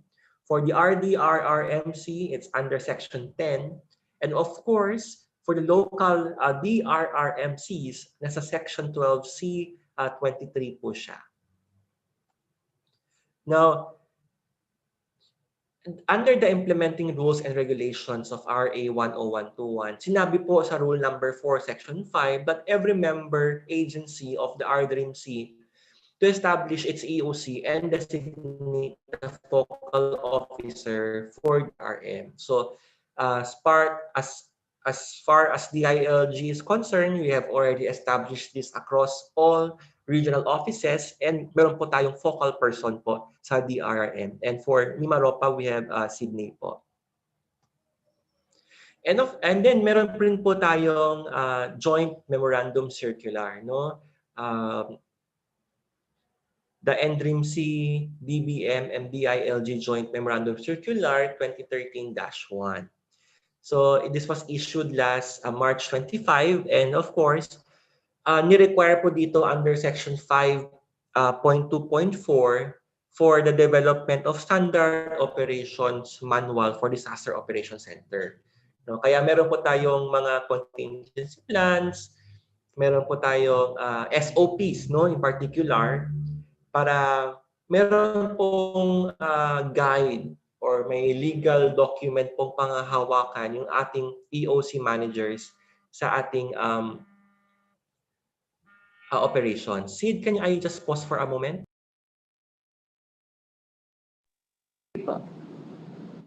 So, health break muna po tayo for 5 minutes. So, pwede po muna tayong mag-bladder break or uminom, kumain. So, let's have a 5-minute break. Thank you.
Operation Listo Disaster Preparedness Manual. Ang Listo o Operation Listo ay isang malawakang pagkilos na naglalayong ipaalam sa bawat Pilipino, lalo na sa mga lokal na pamahalaan, ang kahalagahan ng tamang paghahanda at mga tamang aksyon sa panahon ng sakuna. Dahil ang mga mayors ang nangunguna sa kanilang mga pamahalaang lokal at inaatasang maging frontliners sa paghahanda ng mga komunidad, nararapat lamang na sa kanila mismo magsimula ang pagiging listo. Kaya naman, noong taong 2014 bilang Lead Agency for Disaster Preparedness, binuo ng Department of the Interior and Local Government sa pamamagitan ng Local Government Academy ang Operation Listo Disaster Preparedness Manuals. Sa pakikipag-ugnayan ng mga ahensya ng National Disaster Risk Reduction and Management Council o SDGs at Ambisyon 2040. Sa nagdaang mga taon, ipinagpatuloy ng DILG at Local Government Academy ang pakikipag-ugnayan sa hanay ng mga CSOs, pribadong sektor at mga ahensya ng pamahalaan upang mabuo ang pangatlong bersyon ng Operation Listo Disaster Preparedness Manual for City, Municipal, Local Government Units. Kung dati, ang mga ito ay tatlong magkakahiwalay na checklists, sa bagong edisyon ng manual, ito ay Sa tulong nito, mas makikita ni Mayor, Local Disaster Risk Reduction and Management Officer, DILG Field Officer, Chief of Police at Fire Marshals ang pagkakaugnay ng kanilang mga gawain, bago, habang at pagkatapos ng kalamidad. Ano nga ba ang mga bago sa pangatlong bersyon ng manual? Ang Checklist of Early Preparedness Actions for Mayors ay ang unang bahagi ng Disaster Preparedness Manual. Hinihikayat nito ang lahat ng lokal na pamahalaan na mamuhunan sa mga proactive actions gaya ng pagtatag ng istruktura, sistema, polisiya at mga plano, pagsasanay at mga kagamitan na isinasagawa habang walang nakaambang panganib sa komunidad. Binibigyang diin sa bagong checklist na nararapat lamang siguraduhin ni Mayor ang pagkakaroon ng Memorandum of Agreement ng lokal na pamahalaan sa pribadong sektor at ibang organisasyon na kanyang nasasakupan upang maging katuwang sa panahon ng kalamidad. Kasama dito ang pagpapalakas sa kakayahan ng mga kawani at mga volunteers ng lokal na pamahalaan at ang kaakibat na listahan ng mga posibleng organisasyon o ahensya na maaaring maging partner ng LGU sa pagsasagawa ng mga trainings. Bahagi rin nito ang pagtipon at pagtiyak na may pagkukunan ng mga tamang kagamitan sa panahon ng sakuna. Samantala, ang ikalawang bahagi naman ng manual ay ang Checklist of Minimum Critical Preparedness Actions for Mayors. Dahil ang Pilipinas ay madalas na dinaraanan ng bagyo, hindi may iwasan na habang binubuo ang mga polisiya, pinapalakas ang istruktura sa lokal na pamahalaan at ginagawa ang mga pagsasanay, ay makakaranas na ng mga bagyo, landslide, flooding o storm surge ang ating mga komunidad. Kaya naman, tulad ng dati, ang checklist na ito ay naglalaman ng mga critical preparedness actions na Alpha, Bravo at Charlie na sadyang nagiging gabay ni Mayor sa pagsasagawa ng PDRA o Pre-Disaster Risk Assessment. Ang kaukulang Critical Preparedness Warning ay tinutukoy pa rin ng DOST Pag-asa at NDRRMC at pinapadala ng DILG Codex sa mga DILG Regional Offices at LGUs na maaapektuhan. Sa bagong Checklist of Minimum Critical Preparedness Actions for Mayors, ang bawat critical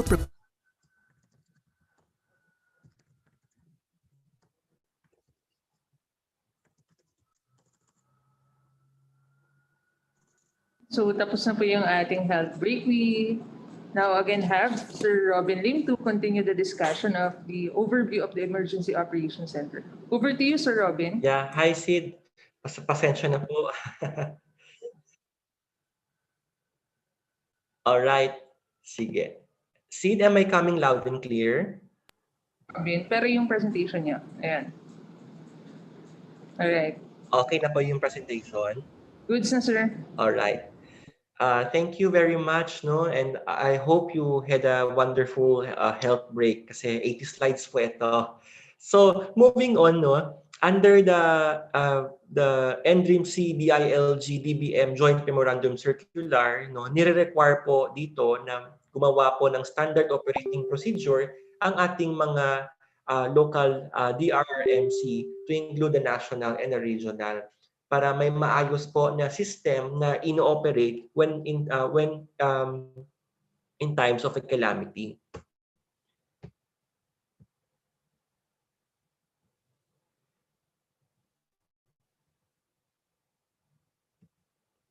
Next naman po, nagkaroon rin po tayo ng another joint memorandum circular with the NDRIMC, with DILG, with DBM, and with the civil service. No, well, this was issued last April 4, 2014, which requires the local DRIMOs to conduct continuous monitoring and mobilize instrumentalities, facilities, and resources to include the establishment of the local DRRM Operation Center. So kung gusto nyo po ng basis for the establishment of your respective EOCs, ito na po yun.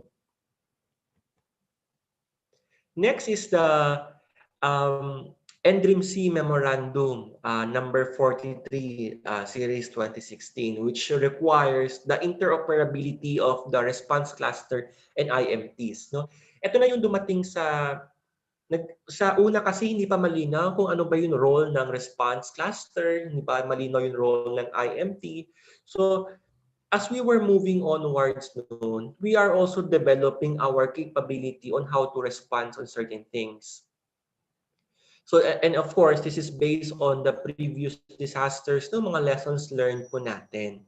So with this, no, ito na po yung sinasabi ko sa inyo earlier on, na isa sa mga function ni EOC is to do or facilitate the formulation of policies, no? Mga legal documents, policies, memorandums, etc. for everything to be enabled. So ito po yung isa sa mga product ng ginawa ng EOC na gumawa po siya ng policy on the guidelines on the interoperability ng IMT at ng response cluster para magkaroon po ng malinaw na connection yung dalawa. Another policy po ng ating NDRIMC also from the EOC is the guidelines or the standardization of the EOC establishment, operationalization, and management. So andito po kung paano patakbuhin ang isang EOC, andito po nakasulat yun. Para across all level, pantay-pantay po yun pag-implement ng EOC. So EOC in the Philippine DRRM context, no? Paano ba ito? First, sa NDRIMC, no, under Section 6 RA 10121, provides framework for organizing government agencies, CSOs, and private sectors for the purposes of, number 1, policy making, coordination, integration, supervision, monitoring, evaluation. So basically po, ito po yung ginagawa ng EOC natin, no, or the Operation Center. So, si NDRIMC po yung ating overall na main operation center and EOC in times of a calamity. So dito po nagfo-formulate yung mga policies, yung mga decision makings, yung mga vital coordination na kailangan gawin, no? Example po dito ng coordination pagkakailanganin ng C-130, it's a national asset. So si NDRIMC po, si NDRIMC EOC po yung nako-coordinate nito. So, when we say the DRM network, so ito po yun, no? We have one national, we have 17 regions, we have 81 provinces, we have 145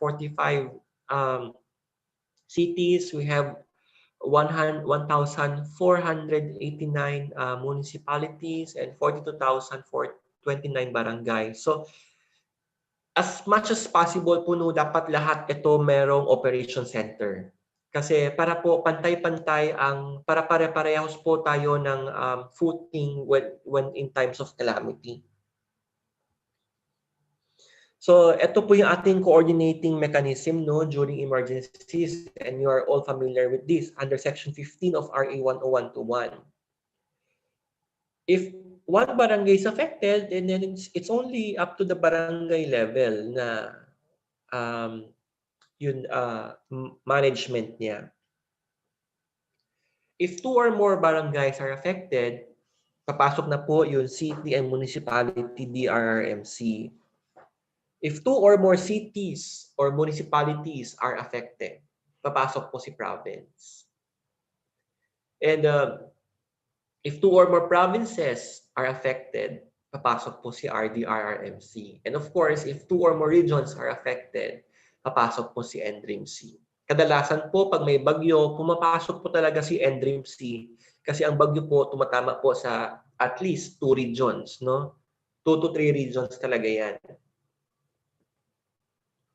So ito po yung linkage, no?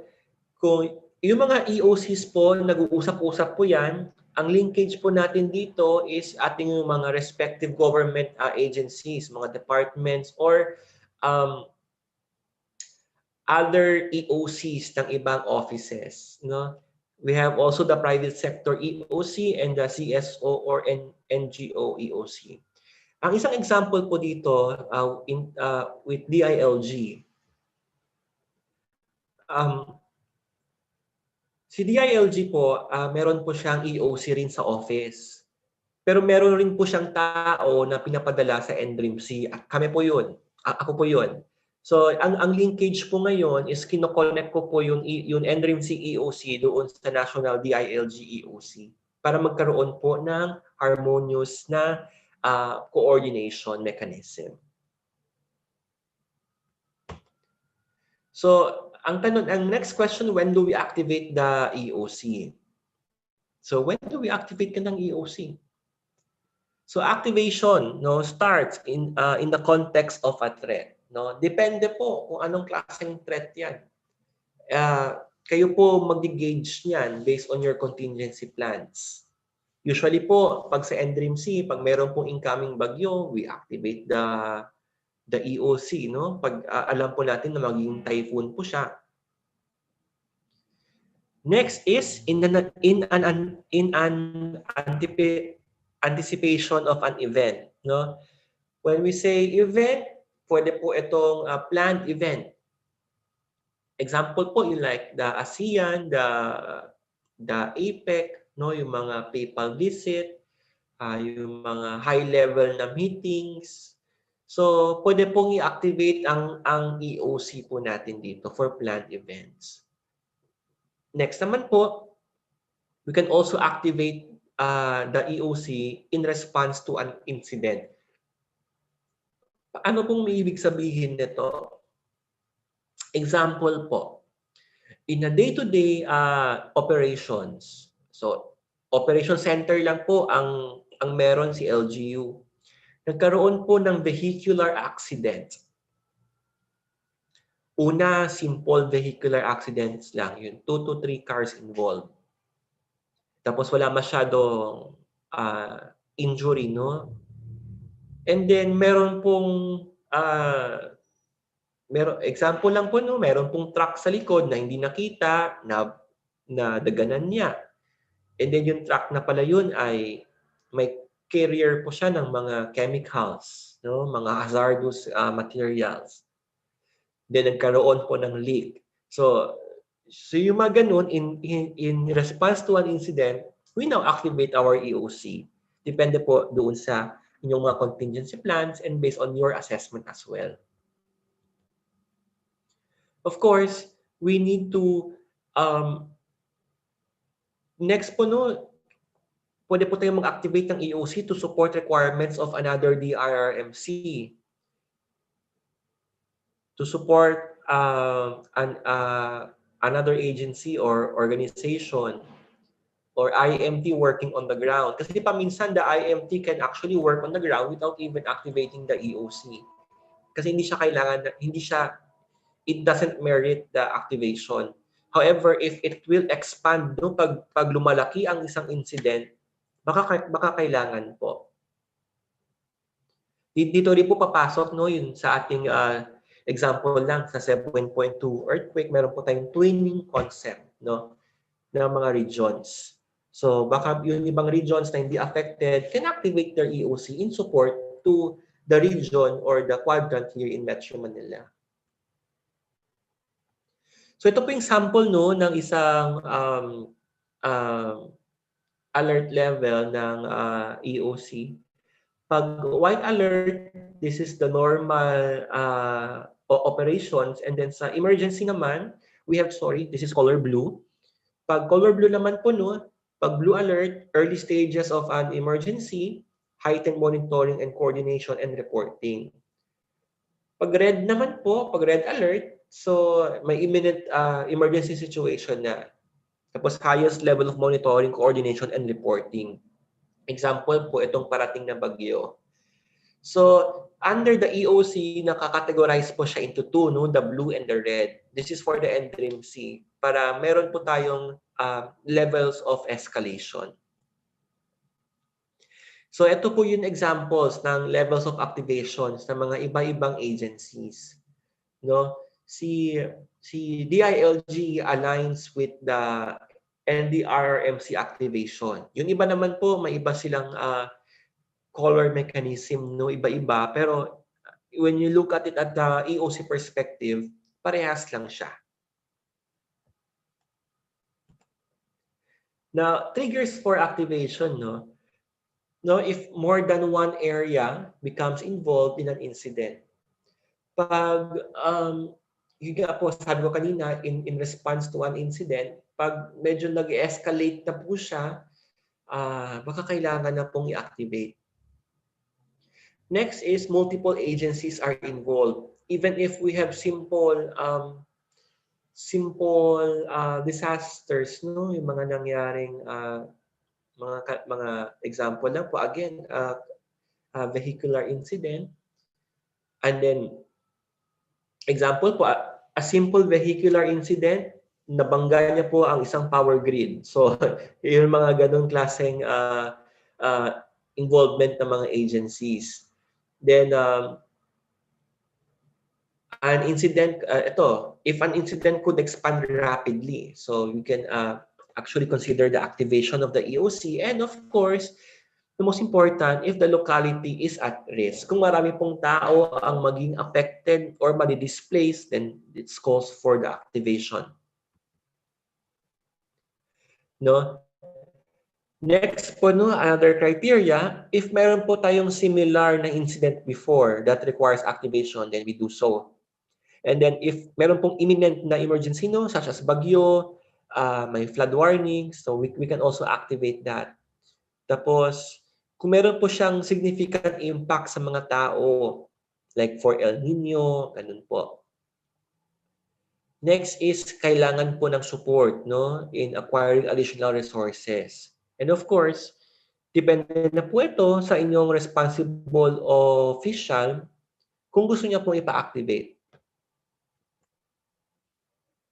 Now, based on the triggers, no, we adjust the level of activation kasi each level requires different requirements, no? Hindi porket nag-activate ka ng EOC ay mag-full-blown ka. Depende po sa requirement ng incident, no? The size, the scope, the complexity of the incident. Kasi you have to consider the staffing requirement. And of course, your resource support needs. Ang sinasabi po natin dito, we manage our resources properly para wala pong masayang. So ito po yung mga initial actions na pwede pong gawin, no? Number one, pag meron pong activation, ang una pong ginagawa, we notify our the key agencies and stakeholders. Number two, we prepare, no? We prepare emergency response preparedness meeting. No, another example dito itong incoming na PIDRA po ngayon. Kahapon nag-notify po si NDRIMC at ngayon po 2 PM magkakaroon po ng PIDRA for the incoming bagyo. So, gumagawa po siya ng agenda, no, ng situation briefing, organizational responsibilities, staffing requirements, reporting requirements. Kasi eventually po, pupunta po ako doon at magjo-duty na po ako doon kasi it requires a more staffing requirements. Next naman po, nagkakaroon tayo ng coordination ng mga stakeholders. No? We determine response priorities, we anticipate resource requirements, we seek critical information, and identify actions. Ito po, minomonitor po talaga natin dito or inaayos po talaga natin dito kung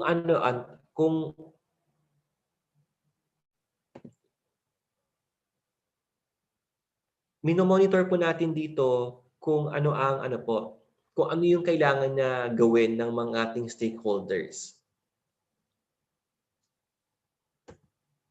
And of course, other initial actions na kailangan gawin, no, we execute data collection plan, we analyze reports and resource requests, initiate damage assessment, and develop an operational strategy. Isang ma-share ko po dito sa bullets 1 and 2. Di ba po pag may bagyo, humihingi palagi si DILG ng preemptive evacuation. Ilang tao na ang na-evacuate? Because we needed that. We need those data for us to do a plan for the resource requirements. Baka kakailanganin na ng support from the national government to manage the evacuation center, particularly sa pagkain, or kailangan ng tao to help in the camp management, no? So yung ganung klaseng data po, no, yung mga data collection plan, so and we do the analysis on that. So the EOC staff IMT interface.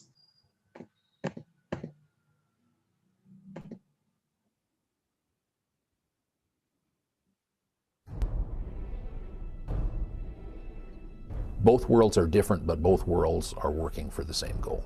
We're all here for the same reasons initially, to help our community respond to whatever disaster has occurred.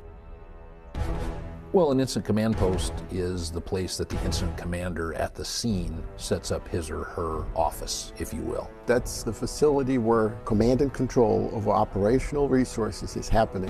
The incident command post is really all about boots on the ground. That's where the action happens. In general, the incident commander is responsible for everything that happens. You'd have to look at the incident, decide which jurisdictions are involved. Do you cross jurisdictions? Which disciplines are involved? Do you cross disciplines? An incident commander could be a single person, or you could have a unified command where you have several agencies involved. Emergency Operations Center is the center that you're in today, and we do support and coordination for any large incident. The support is there to provide stuff. If they need porta potties, if they need additional trucks, the incident commander will contact the Emergency Operations Center through his agency representative in the EOC and say, this is what I need, get it for me. And the EOC is then tasked with doing that. The EOC is the beginning of the pipeline to get help, and so we make our requests for resources or logistical support. They start calling other counties, or if they need to, the state. If things are really problematic, once our request makes it to the state then, state EOC is the one who makes the request to the federal government for assistance. Another kind of task that can take away from the responsibility of the incident commander is public information. What we can do and what the EOC can provide, we've already got established relationships and distribution lists set up with our elected officials. We have relationships with the media. We have really all of our community members in mind during the response. We're trying to do the absolute best we can for the most people we can with whatever resources are there, and both sides have to work together to make that happen. I think that each of us are ultimately responsible and focused on our community. These are the people that we live and breathe for, and these people that we're taking care of.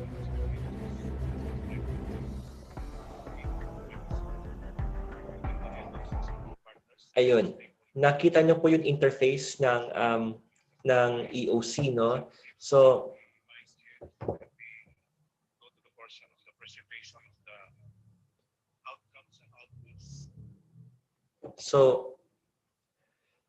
yun po yun, no? A glimpse lang ng snapshot kung ano yun nangyayari sa loob ng EOC. And I'm sure habang pinapanood nyo po yung video, ay ini-internalize nyo rin na ganun siguro ako sa isang EOC at ginagawa nyo na po yun. So, the EOC staff IMT interface is an incident as the incident expands in size or increase in complexity, kailangan talaga kasi kailangan palaguin yung tao, no, to help us manage properly. Hindi, kahit kaya po ng isang tao yan, kakailangan rin talaga ng support kasi po eventually babagsak at babagsak siya and then hindi niya makakaya yung mabigat na coordination na kailangan. So it really depends on the situation. Because hindi po madali mag-coordinate at alam niyo pong lahat yan, mahirap po makipag-coordinate. It requires patience. Ayun. So with that with that context as the incident expands and as the incidents collapse, we must determine now kung paano i-manage ang ating EOC and ano ba talaga ang difference ng isang incident command post at saka emergency operation center. No? So ito po I'll just go with the functions right away. Si ICP po, it provides tactical direction at the ground for the IMT to operate. Sa EOC naman po, it allocation or resource in support of an incident operations or IMT activities. So, iba po both ICP and EOC are facilities. Si ICP is more of the command and control. Si EOC is more of the coordination. Kung paano natin ma-support si ICP. In terms of function, si ICP provides tactical direction. Kung ano yung step 1, step 2, step 3. Si EOC naman po, ano ang kailangan mo? How can we help you? Ito yung meron ngayon. Will this help you? Anong kailangan mo sa ibang probinsya? Anong kailangan mo sa ibang LGU? So yung ganun. The EOC makes that coordination for the IMT. Now, in terms of managing resources, si IMT orders the resources, si EOC naman po receives and prioritizes the requests. Si IMT checks in the resources, si EOC naman po coordinates resources from clusters and other EOCs. Example po nito, nangangailangan ng cadaver bags si LGU at wala ng cadaver bags at stock. So, i-request niya ngayon yun, tapos after the EOC prioritizes the request, i-coordinate niya ngayon kung anong ahensya merong cadaver bags. Example sa amin.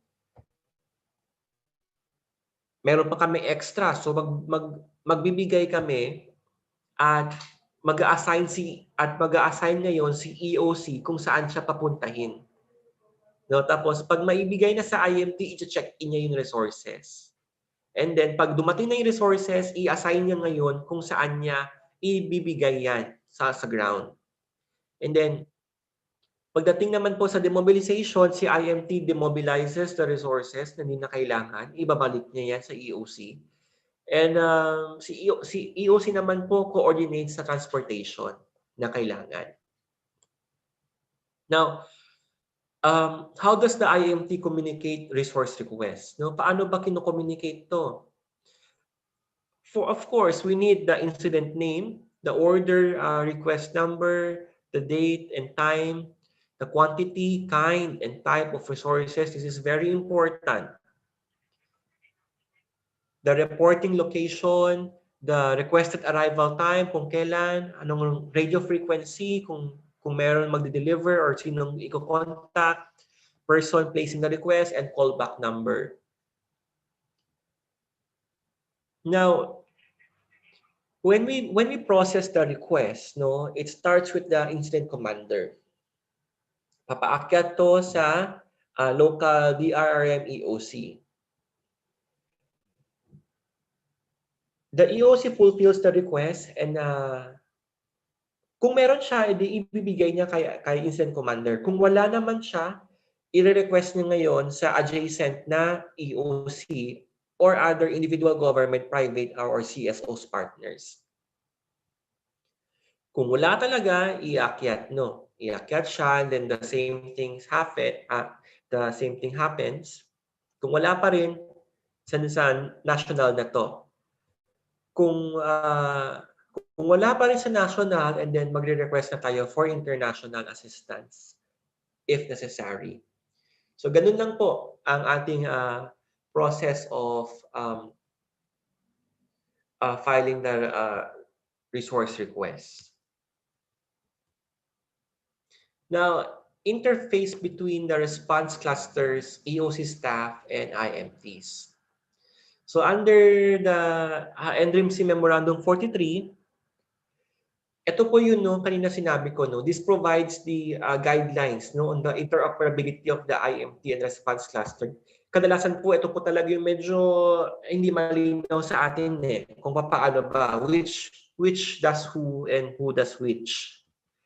So, let's go back to the definition of a cluster. No? A cluster is a group of agencies that gather to work together towards a common objective within a particular sector of emergency response. So pool of agencies ito. So under the cluster system, no, we have 11 clusters. And of course, isa po dito si management of the dead. And heading this response cluster is the vice chair for our disaster response, which is DSWD. And yung OCD po ang ating operational coordinator.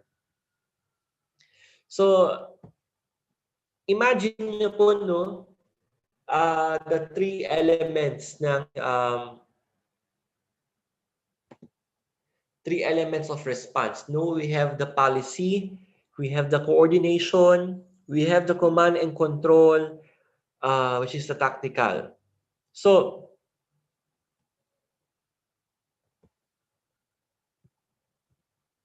imagine nyo po, pag tinanggal natin yun sa taas, tinanggal natin yung responsible official, ano mangyayari sa baba? Nobody gives the direction. No? Saan kukuha ng utos si Emergency Operations Center? Saan siya kukuha ng strategic direction? So, magkakaroon ng chaos. Next naman po, kung tinanggal natin yung IMT, meron ka ng strategic direction, meron ka rin resources at coordination. Pero sinong gagawa ng trabaho? Ito, tinanggal natin yung EOC. Si responsible official, meron tayong policy.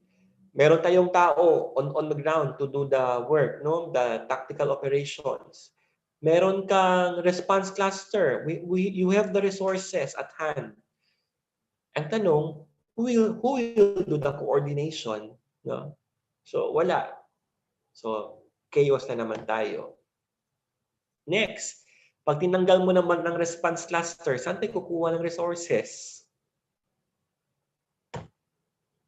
What more pag tinanggal natin lahat, no? Tinanggal lahat yung coordination. So, ano to? Diretso magbibigay ng utos si responsible official kay IMT. Tapos si IMT na bahala maghanap kung saan siya maghanap ng mga resources niya. So, magkakaroon ng chaos. Ito naman, what if tinanggal natin yung lines, no? Yung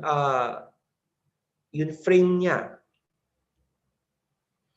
So, walang clear tasking kung sino yung dapat gagawa ng implementation, sino dapat magbibigay ng decisions, priorities. no? At saka anong magiging interface nilang tatlo. So wala, magulo. So kaya po importante meron po tayong clear delineation ng elements ng response, no? Para malinaw po talaga kung saan at kung ano-ano yung dapat gawin. Now, at the ground level, no, ito po yung itsura ng at the ground level, no, the response cluster resources act as responders under the IMT. So example, magre-request ng tao si incident commander. Sabi niya, Robin, kailangan ko ng kailangan ko ng MDM teams to be deployed kasi marami nang namamatay or marami nang patay. So with that, si National MDM Cluster, no, i-coordinate po namin yan kung sinong available na tao, and then eventually, i-deploy po namin siya sa baba. So once we deploy our resources at the response cluster, magiging under po siya ng Operation Section Chief of the IMT. So again, no, the IMT is the resource employer, the EOC serves as the coordinator, the clusters are the resource provider. So yan po yung malinaw na linkage ng tatlo. Now, when do we deactivate our EOC? Of course, if the situation has improved, kung di na kailangan ng matinding operations or ng matinding coordination, kaya na ng IMT yung operations. The functions and tasks can be effectively managed by a lower level of EOC. Baka pwede nyo i-de-escalate yung activation, makakaya na ng barangay yan. So, considerations lang when to deactivate, no? Who makes the decision to deactivate? And then at what points to begin the deactivation? Now,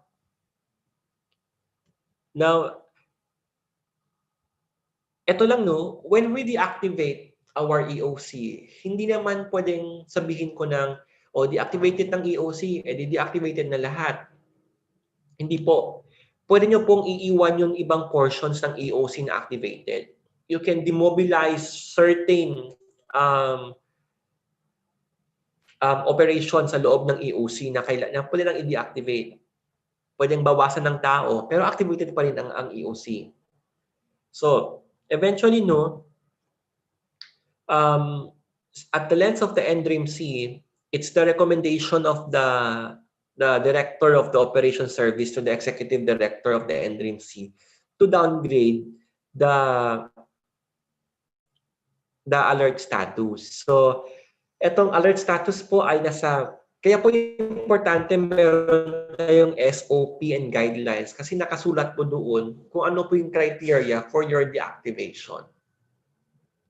So, lastly, no, let's now go to the new normal application of the EOC. So, ito po yung bagong adjustments, no? Under the National Action Plan, all the RRMCs are actually the local task forces, no? The regional task force. It's still the NDRIMC system. And kailangan po, ang sabi sa National Action Plan, kailangan po mag-establish or i-activate ang kanyang EOC. So, during the COVID situation, medyo iba po ang approach kasi nung nag-start po kami dyan sa NDRIMC, ang konti lang namin. Dumami, tapos kumonte. Kasi may mga exposures, ganun, kailangan i-quarantine. So, ito po situation, no, yung COVID-19 exposure, this is sobrang hirap nito eh. Kasi we needed to be on isolation, we need to be, ang hirap. Then malilimit yung number ng tao. Next, restricted yung movements natin kasi you cannot do a coordination meeting face-to-face. Tapos, kung kailangan mong pumunta sa baba or kailangan mong pumunta sa kabilang office para makipag-coordinate, hindi mo magagawa yun kasi social distancing. So, kailangan mong tumawag sa phone. And of course, we have limited resources kasi na-paralyze po yung ating mga service providers no on the onset of the COVID-19. So, ayun na, no. Initially, si Endring 7 lang yan sila. And then nag-augment na yung national agencies. And then, medyo dumadami-dami konti. Pero minamanage lang talaga siya ng maayos. So they started, no? So, ang kagandahan po ng EOC, flexible kasi siya. Depende na po sa case. So, even they started small, and then eventually they expanded no as the need arises. So they still follow the EOC organizational structure actually, pero in a more toned down scale nga lang. So ito po yung itsura no when we do work in pag naka-quarantine no, may times kasi na we were quarantined in that area na bawal lumabas, ganyan. So, we really need to manage on what we have. Medyo mahirap talaga siya. Pero nai-raos naman. So, and then, no, isa sa mga magandang nangyari sa COVID-19, the reduction of paperworks. Instead of doing the usual na letter request, no, ang ginagamit po natin is yung ICS 213 na lang. No? Para mabilis na request na lang to. Hindi na kailangan ng the usual letter request. So, mas napapadali po talaga yung buhay nung na-adapt na po itong ICS Form 213 when doing the request. Next naman po, no, instead of doing the usual reporting mechanism, nagkaroon na po ng digital effort on the reporting. So nagkaroon na po ng dashboard si Endring-C. So if you want to check their website po, no, yan na po yung bagong dashboard nila. So at one glance makikita na po lahat. And then una medyo hirap na hirap tayo, no. Hirap na hirap sa mga meetings and consultations, but eventually we adapted, no, we adapted the EOC operations, no. So nagkaroon po tayo ng remote coordination and consultations, all thanks to the VTC. And even for training such as this. Next, nagkaroon po tayo ng recalibration ng protocols, no. As we go along, nagkaroon po ng policy recommendations na let's do this, let's do that, let's streamline the process. So, ayun.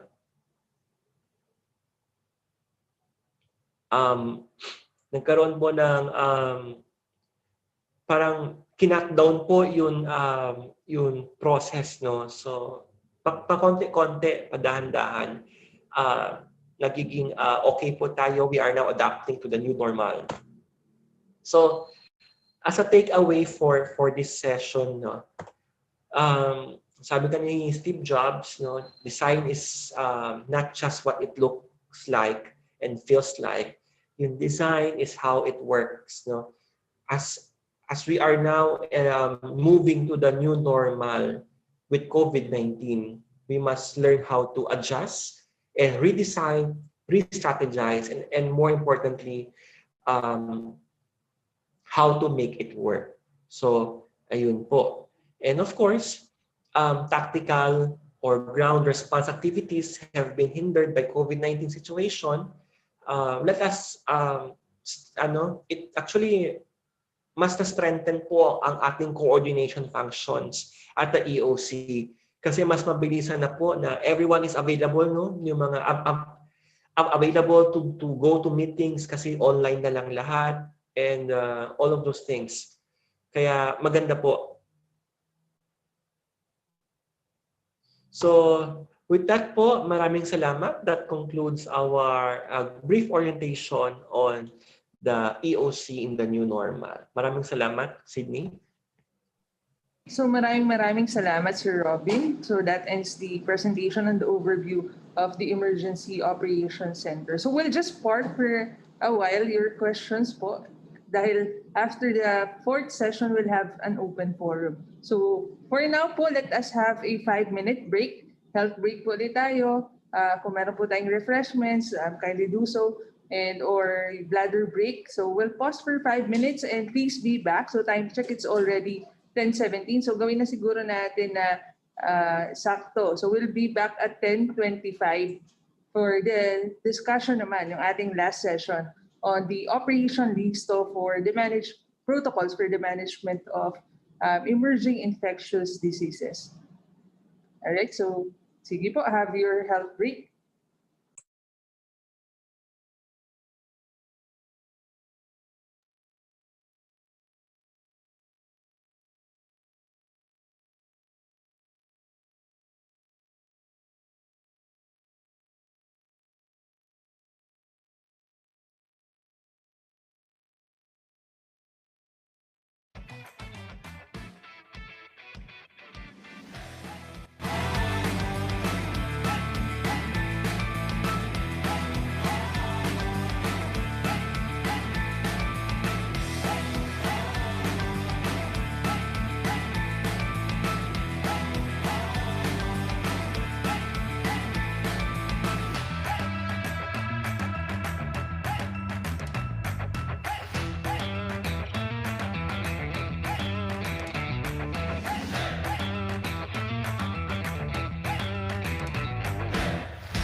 There are twin goals of the local government code. One was really improving service delivery, therefore improving the quality of lives of people. If you devolve responsibilities and corresponding authority to local governments, we've seen local governments became more responsible, became more innovative on managing the affairs of local communities. The LG Code was really the policy framework for empowerment of local communities and local governments. For me, every Filipino deserves a minimum set of services. So full devolution will bring greater responsibilities to local governments. They will be fully accountable for service delivery, but they have all the needed resources, the wherewithal to steer development, define the destiny of their communities, green for their communities, and realize those dreams. The Local Government Code enacted in 1991 was really considered, in fact is considered, as the Bible of local governments in the country today. Our vision should not only be the vision of the leader, but it should be a shared vision of the leader and the constituency. Most important part here is engagement with the community, the dialogues between people. If we are open to learn from our successes and learn from our mistakes, we are in for a great adventure in governance. I always consider governance as an opportunity. It allows you to know your limitations and your strengths. I encourage everyone to give your best foot forward in helping our country through a strong local government. Una-una sa local government code, binigyan ng power ang isang city for taxation. Then we do innovation on this. Dito kami gumawa at ang mga mayor namin ng mga programa, una para patapalakasin ang kita ng isang syudad. We lay our cards on the table. Ibig sabihin, kung gagawa kami ng isang programa, dapat alam ng mga kasama namin, mga constituent namin, para hindi kami magkamali. Sa lahat ng nilahad kong programa, sinasabi namin sa mga tao yan. Lahat dapat pakinggan, lahat dapat malaman.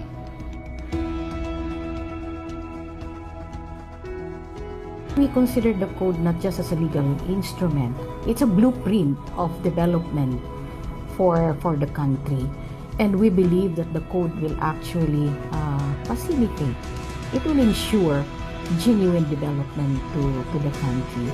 If we are to harmonize, we have to ensure that these captive interventions are available, the captive interventions are accessible, and the captive interventions are of quality condition, ensuring that local government units will use the resources efficiently in order to improve the performance. And of course, part of the process is ensuring the local government academy will regularly assess the capacity of the government units. A lot of our local government are development-oriented already. So we are assured that this country will be brought to a future that will really be good for, especially for the younger generation today.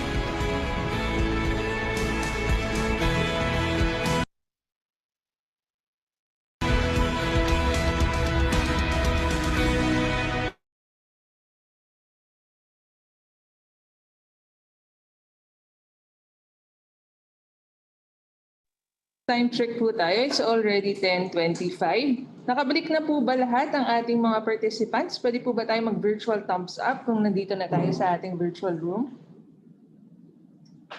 Okay, so click lang po natin yung reactions button sa baba po ng ating screens. Ayan. So marami nang nandito sa loob ng ating virtual room. So now we proceed sa next topic po natin, our last session.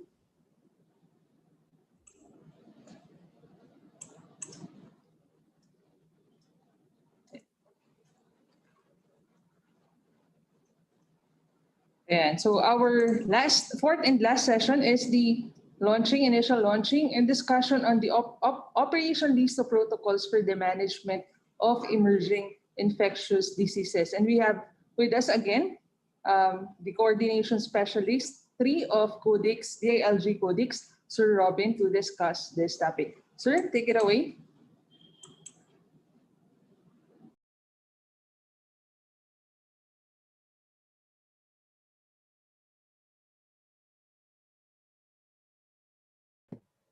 Thank you, Sid. Am I loud and clear?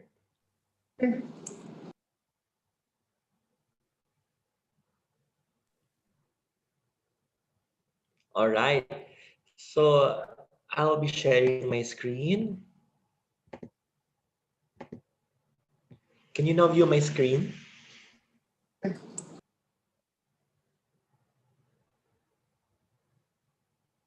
Yes, sir. Okay na po. All right, thank you. Now, this will be very quick, a 4-slider lang po, tapos may video po ito mamaya.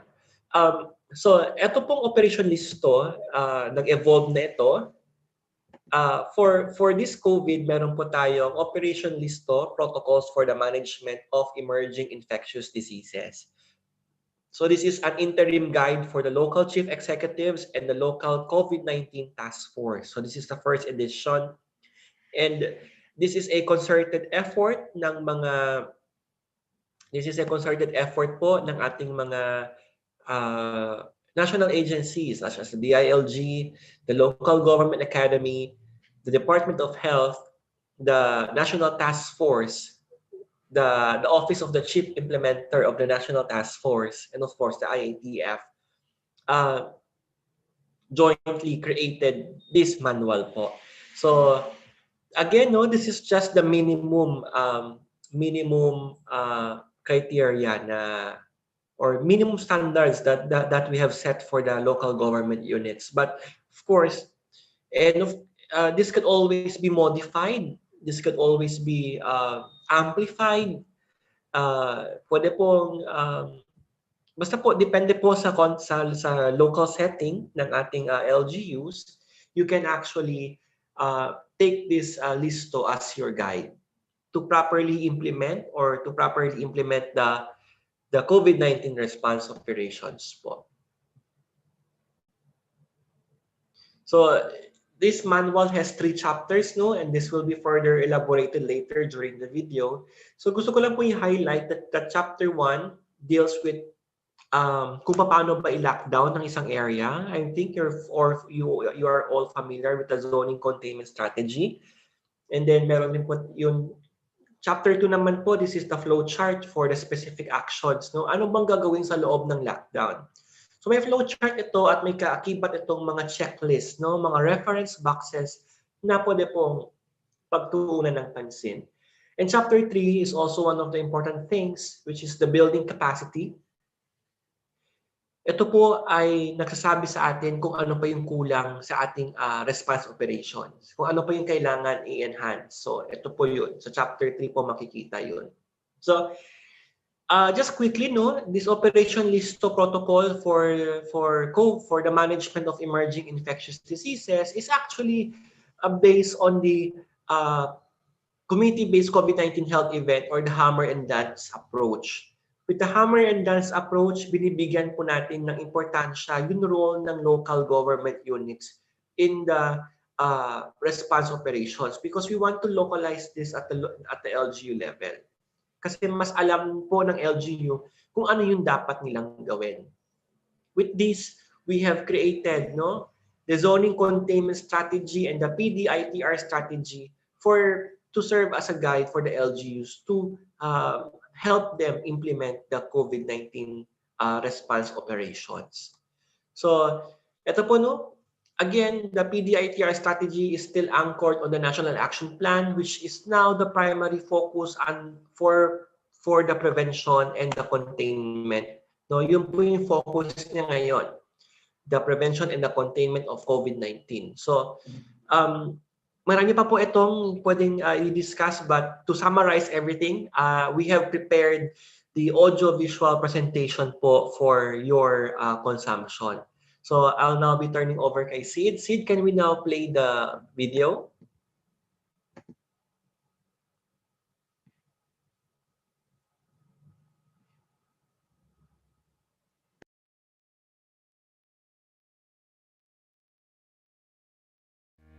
Malasakit sa kapwa. Yan ang nagtutulak sa National Task Force Against COVID-19 upang paigtingin pa ang ating laban sa pandemya. Kung gusto natin mas mabilis maibalik sa normal ang ating pamumuhay, dapat ang buong pamahalaan at ang buong sambayanan nagtutulungan.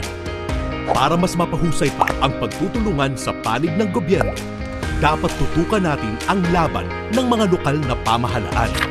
Kaya inilunsad ng IATF National Task Force Against COVID-19 sa pakikipagtulungan ng Department of Health at DILG Local Government Academy ang Operation Listo, Protocols for the Management of Emerging Infectious Diseases, na magsisilbing pangunahing gabay o quick reference manual ng local chief executives at local COVID-19 task force.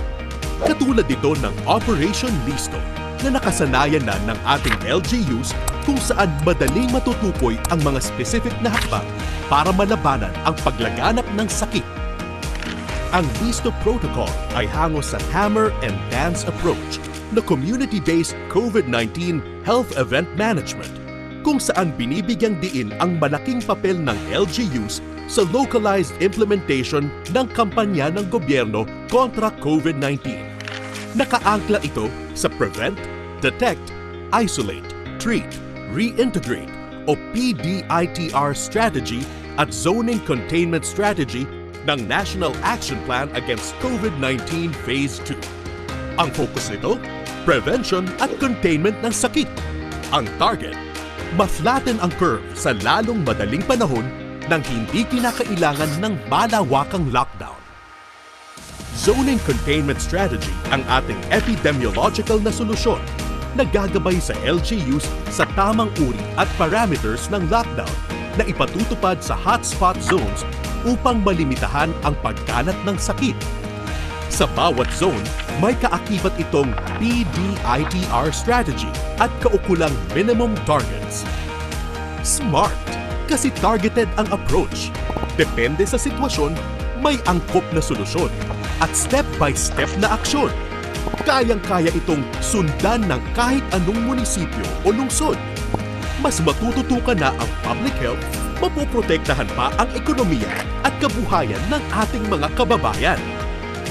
Dapat standard o uniform ang paggamit ng Listo Protocol sa aktwal na operasyon at baseline actions para siguradong swak sa mga programa ng national government. Hindi kanya-kanya ang galawan. Mas mabilis at mas angkop ang ating pagtugon at daloy ng impormasyon. Paano ba ginagamit ang bagong Listo Protocol? Gaya ng naunang Operation Listo para sa mga bagyo, straightforward ang paggamit nito. Ito'y nahahati sa introduction, 3 chapters at annexes. Sa introduction, ipinapaliwanag ang rationale, structure ng manual at mechanics ng paggamit nito. Nililinaw dito na ang lahat ng nakapaloob sa manual ay minimum standards na maaaring higitan ng LGUs at i-customize batay sa pangangailangan ng kanilang nasasakupan. Sa unang chapter, nakalatag ang mga pangunahing hakbang na ipatutupad ng LGU at ng local COVID-19 task force nito. Dito masasagot ang tanong na, ano ba ang procedure sa pag-lockdown? Siksik ito sa detalye mula sa pag-organize ng teams, pag-assess ng level ng hawaan, pagtukoy ng mga lugar at lawak ng lockdown. Bahay o building lang ba? Kalye? Purok? O buong barangay? Pagbababa ng desisyon na pinagtibay ng RIATF, pagpapatupad ng perimeter control hanggang sa pag-lift ng lockdown. Bawat letra makikita tulad nito, may checklist ng mga desisyon at substeps sa kaukulang reference box. Kapag nagpatupad na ng lockdown, ano-anong specific activities ang dapat gawin sa bawat zone? Ito naman ang masasagot sa Chapter 2. Dito ipinapaliwanag ang Zoning Containment Strategy. Ang areang naka-lockdown ay ang critical zone. Ang mga lugar sa paligid nito ang containment zone, buffer zone at outside buffer zone. Bawat zone, may iba-ibang community quarantine protocols, ECQ para sa critical zone, MECQ naman sa containment zone. Habang nagbabago ang sitwasyon, maaaring i-adjust ng LGU ang sakop ng zones batay sa kanilang masusing assessment. Walang conflict sa mga lockdown na ipinapatupad ng IATF dahil mag-a-adjust ang interventions ng zoning containment. Walang mas bababa kaysa itinakdang community quarantine sa lugar. Sa bawat zone, mayroong PDITR strategy na kailangang gawin. Makikita ito sa flowchart of actions for zones. Sa ilalim ng Prevent strategy, mayroong dalawang major components, ang Health Promotion and Communications at DRRM System for Health. Dapat consistent ang pagpapaalala ng mga dapat gawin at iwasan ng mga mamamayan, kasama na ang pagprotekta sa mga vulnerable o delikadong mahawa. Sa Detect strategy, nakapaloob ang active disease surveillance, contact tracing at expanded testing. Sa bawat isang positive case, dapat may 37 close contacts na agad na matrace at matest sa loob ng 24 oras. Sa ratio na ito, matatansya kung ilang testing kits ng LGU ang dapat nakahanda. Lahat ng magtetest na positive for COVID-19, close contacts, suspect at probable cases, dapat ma-isolate sa loob ng 3 hanggang 24 oras. Dito pumapasok ang Isolate Strategy, kung saan kabilang ang Oplan Kalingat, magtatayo ng temporary treatment and monitoring facilities, isolation units, mandatory provision ng PPEs para sa health workers at service ambulance. Sa Treat Strategy, number 1 ang pagkakaroon ng One Hospital Command Referral System para sa mga nangangailangan ng atensyong medikal. Pananagutan din ng LGU ang pag-organize at pag-coordinate ng Service Delivery Network mula sa medical equipment at supplies hanggang sa pagbuo ng sistema ng pag-asikaso sa mga namatay maging ang waste management. Panghuli, sa Reintegrate Strategy, nakatakda ang pagbuo ng mekanismo para sa Social Assistance at Social Safety Net o SAP, maging ang nutrition and mental health outcomes para makamit ang tunay na social recovery program. Ano ang mga kailangang ihanda para maging listo laban sa COVID-19? Yan ang masasagot sa Chapter 3, Building Capacity. Dito nakalista ang lahat ng kailangang ihanda at patuloy na i-improve para listong maipatutupad ang PDITR strategy tulad ng mga kailangang IECs para sa Prevent, recommended na bilang ng contact tracers at iba pang manpower para sa Detect, tamang bilang ng pasilidad para sa Isolate at Treat, sapat na trainings para sa Reintegrate. Sa hulihang bahagi makikita ang annexes. Naglalaman ito ng iba't ibang sanggunian katulad ng reporting template, sample IEC materials, contact tracing reporting flow, at iba pa. Dumadaan man ang ating bansa sa matinding pagsubok na dala ng COVID-19, hinding-hindi nito kayang igupo ang tatag at tibay nating mga Pilipino. Magtatagumpay tayo. Babangon tayo ng sama-sama. We heal as one.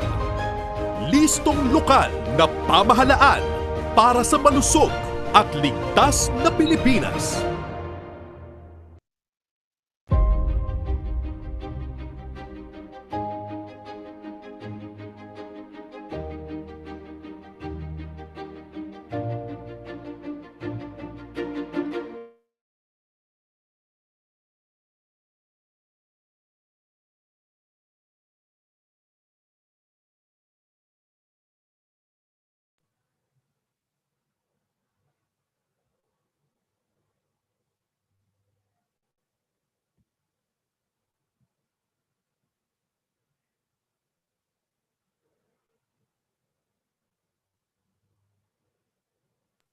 All right, so that's it for the Operation Listo, protocols for the management of emerging infectious diseases. Now we open the floor for questions. So kung meron po tayong mga katanungan, pwede po tayong mag-raise ng hand at pwede po natin gamitin yung chat box. So we are going to allow our participants to unmute kung meron po tayong mga questions.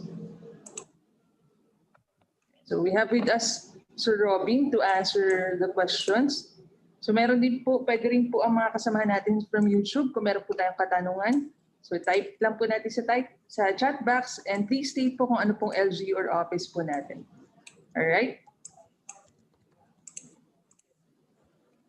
So first question, sir, ay paano po maka-download ng presentation? Hindi po kasi ako nakasunod, laging nawawala, mahina po ang signal. So we provided po yung link dito sa ating chat box so you can download the presentation materials and legal basis and other references including po yung ating video. So ito po, bit.ly, i-propose ko na lang po. Medyo nakakalito kasi may mga caps lock at saka may naka-lowercase. Ayan. Sige po. Another question ay, ayan, how can we download? So, ayan, nasagot na po natin. Can we request for an operation listo manual?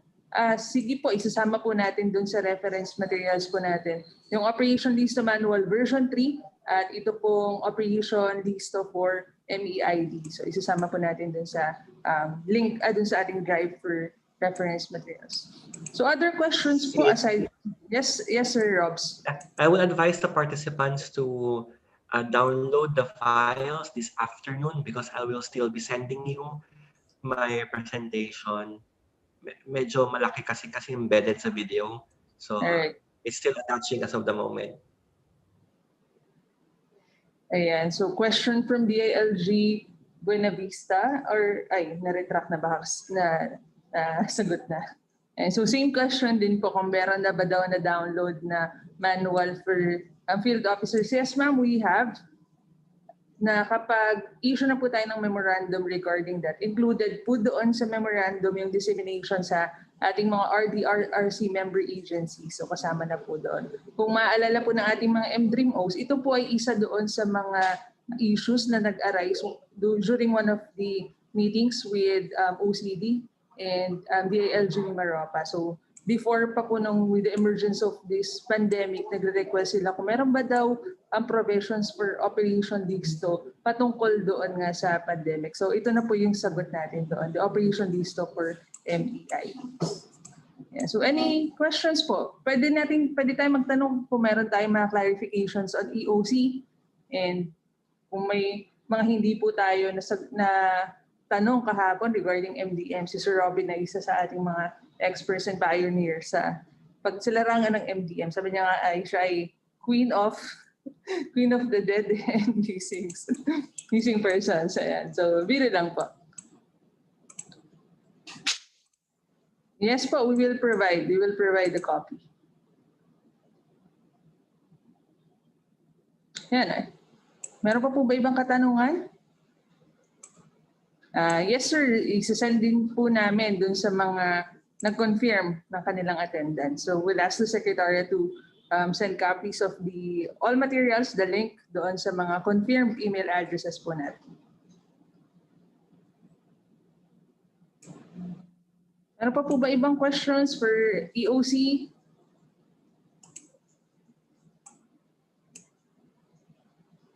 Yes po.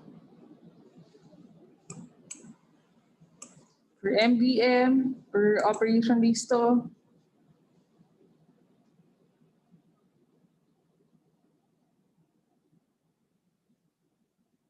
So, going once?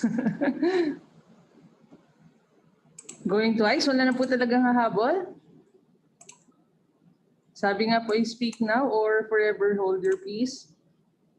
So, minsan lang po nating makasama ang ating po mga representatives from DILG Codic. So, yan. Alright, so kung wala na pong katanungan, ay dadako na po tayo. So, listo manual talaga. Apo. Yan. So, kung wala na pong questions, ay dadako na tayo sa ating closing program. So I turn you over now to Ms. Rayan to facilitate our closing program. Take it away, Ray. Yan. So good morning po once again. So ayan nga po, we've had a 2-day learning activity po with regard sa ating management of the dead and missing protocols and guidelines. So now, we would like to request everyone po once again na i-open po ang ating mga cameras for another photo opportunity.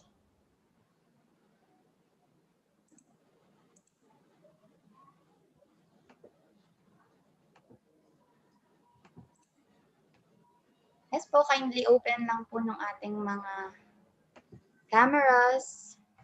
Don't be shy po. Yan. So, ano po natin ito. Ibabangga natin doon sa pictures kahapon. So, tingnan natin kung mas fresh na ba ngayong dito? Kung fresh pa din ba? O baka na-haggard na po tayo dun sa mga pag-aaralan natin, sa mga natutunan natin. Okay po, don't be shy po. Dun po sa mga mahina po yung bandwidth, we understand po na hindi kayo makapag-open. Pero kung kaya naman po, pakita po tayo. Alright, so smile po. And first page muna po tayo. In 3, 2, 1, smile. Yan, sa mga hindi po alam kung anong page po sila, smile na lang po tayo. Okay, page 2. Smile, 1, 2, 3.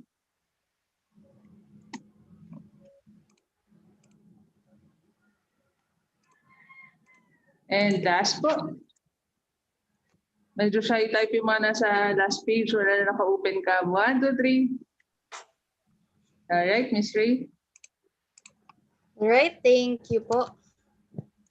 Now we would like also to recognize naman po and appreciate yung ating mga speakers.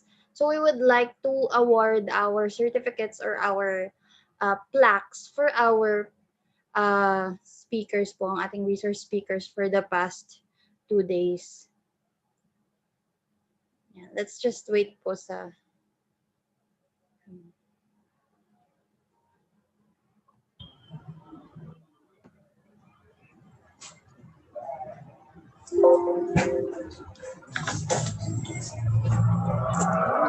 Medyo, I'm not sure kung mahina lang po yung bandwidth ko, pero hindi ko pa nakikita yung screen natin. Hello? Okay.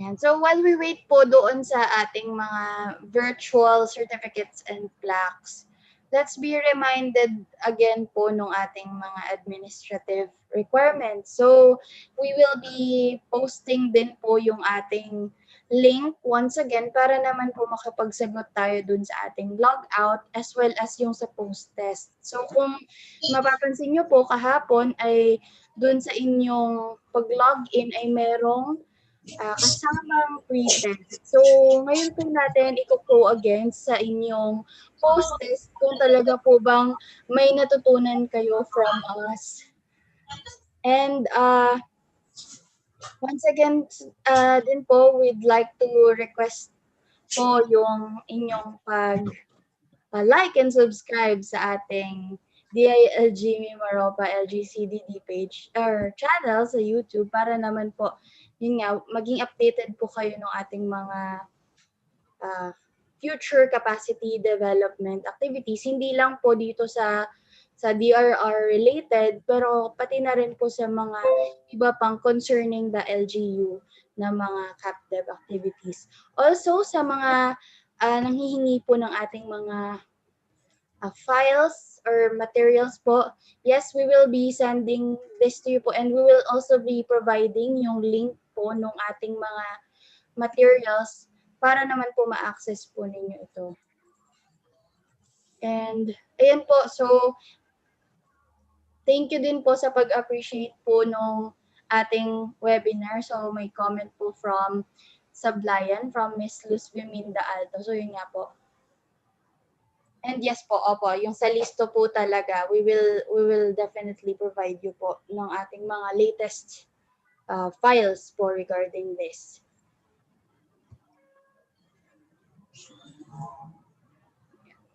So we're just waiting din po dun sa ating mga uploaded na files dito.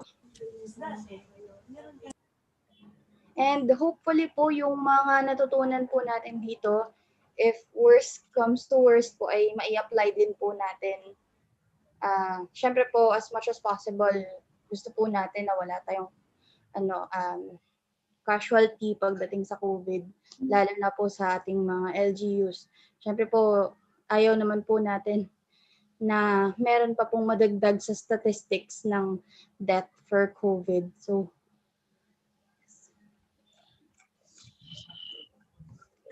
yeah.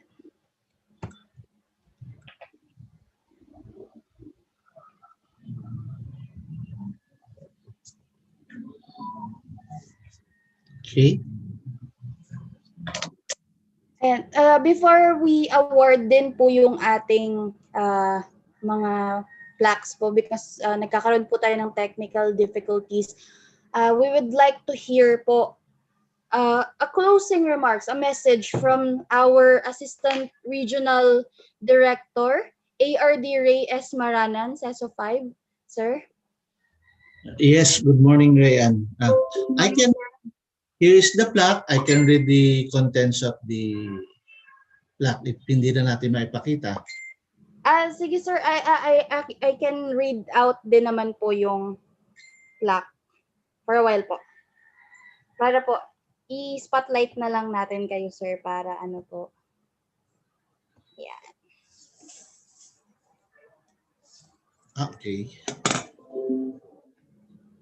So kindly, you may read the contents of this plaque of appreciation. Yes, sir. So, this plaque of appreciation is hereby awarded to DILG Codex under the leadership of Director Edgar Allan B. Tabel for being our effective partner in the successful conduct of the online orientation on management of the dead and missing persons, Emergency Operations Center, and Operation Listo protocols for the management of emerging infectious diseases on October 29 to 30, 2020. Given this 30th day of October 2020 at the DILG Mimaropa Regional Office, 822 Quezon City, Barangay Paligsahan, Quezon City, signed Wilhelm M. Suico, SESO 4 Regional Director. So, yan po. We will be, Sir Robin, we will be sending you the plaque po. Okay.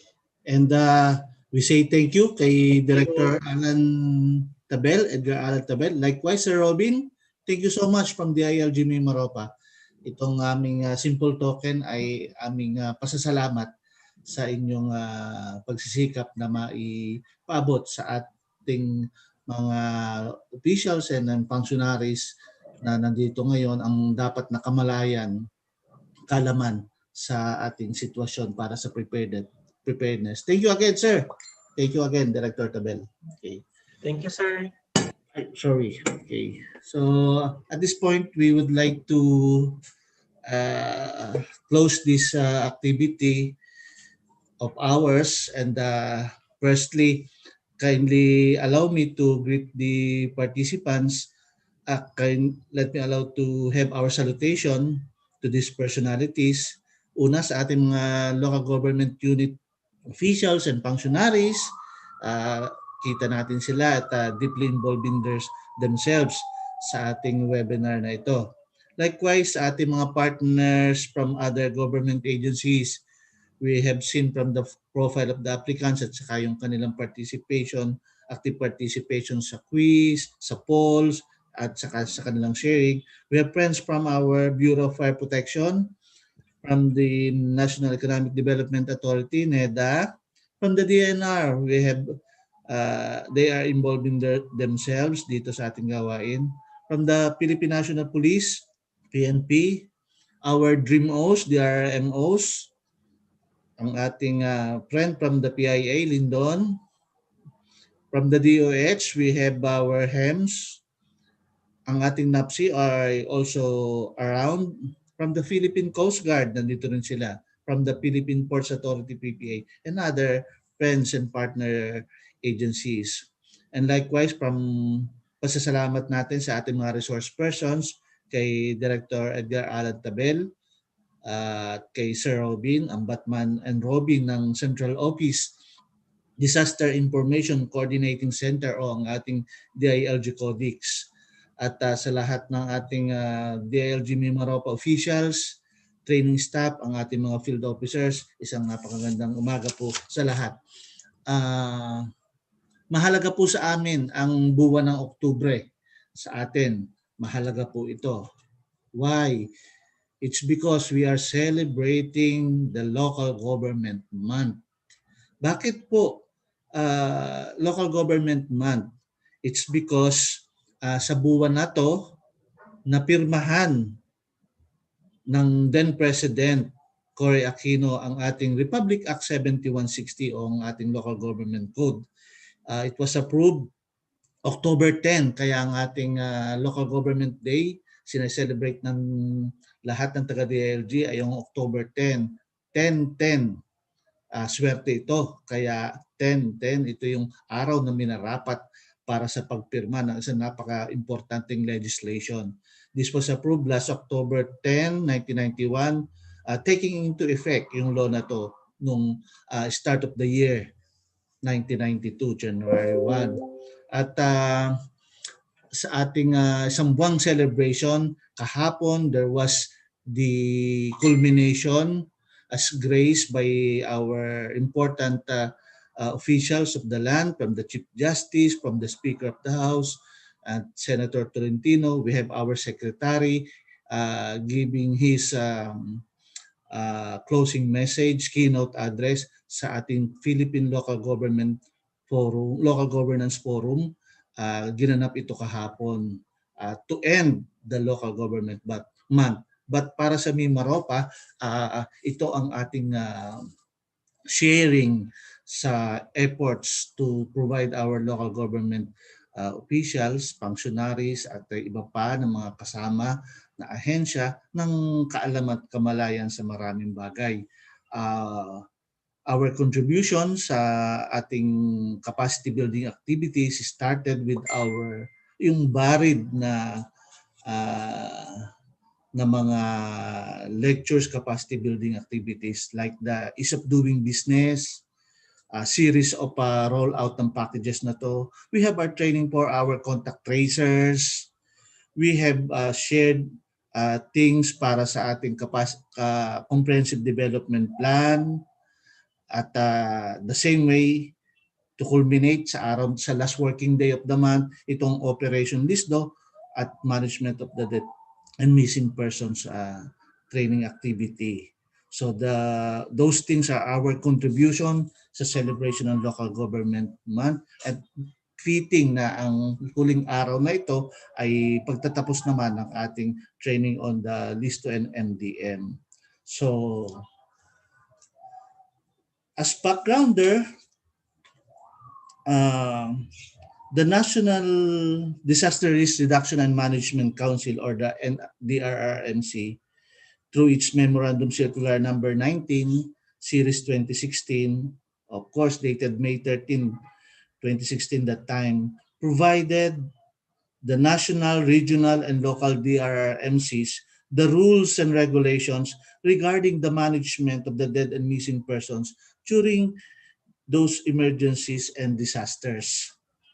Anchored on its basic tenet that dead persons have to be found, retrieved, identified, and buried according to their religious and culturally acceptable norms, the inherent dignity of the dead shall be observed at all times.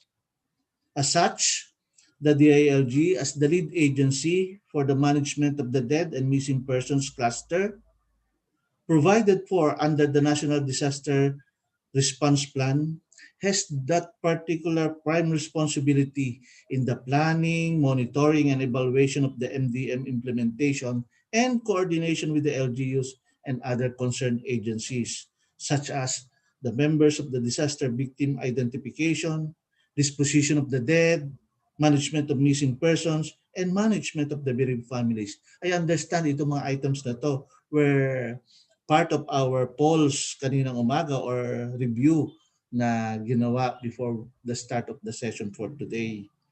Concomitantly, with the emergence of a global pandemic brought about by the COVID-19, the department, jointly with the Department of Health or the DOH, issued new guidelines to set the protocols in the proper handling of infectious and suspectedly infectious human remains. Hirap ng ating sitwasyon ngayon because we have COVID-19.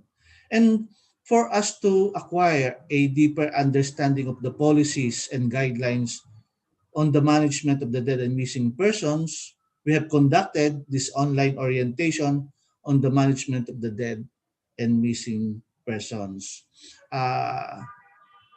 Hopefully na-include ito sa lectures yesterday or kung hindi man ngayong umaga.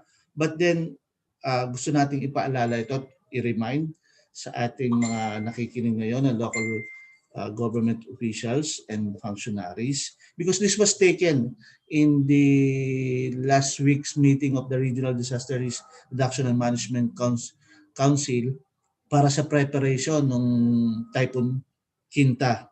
And natanong doon, anong preparations natin just in case marami tayong dead at missing persons? And our answer sa cluster ng MDM, because we lead sa DILG itong cluster na to, is that hopefully you'll understand this at hopefully may compliance na tayo dito. And kung wala pa, we are reminding you of this particular information through Memorandum Circular number 2016-139 dated October 3, 2016. This is addressed to all our local chief executives down to the punong barangays and all other concerns, meaning tayo, lalo na yung ating LDRIM-OS. In section 4.2, it states that the department or the DILG encourages all our local chief executives to perform the following functions.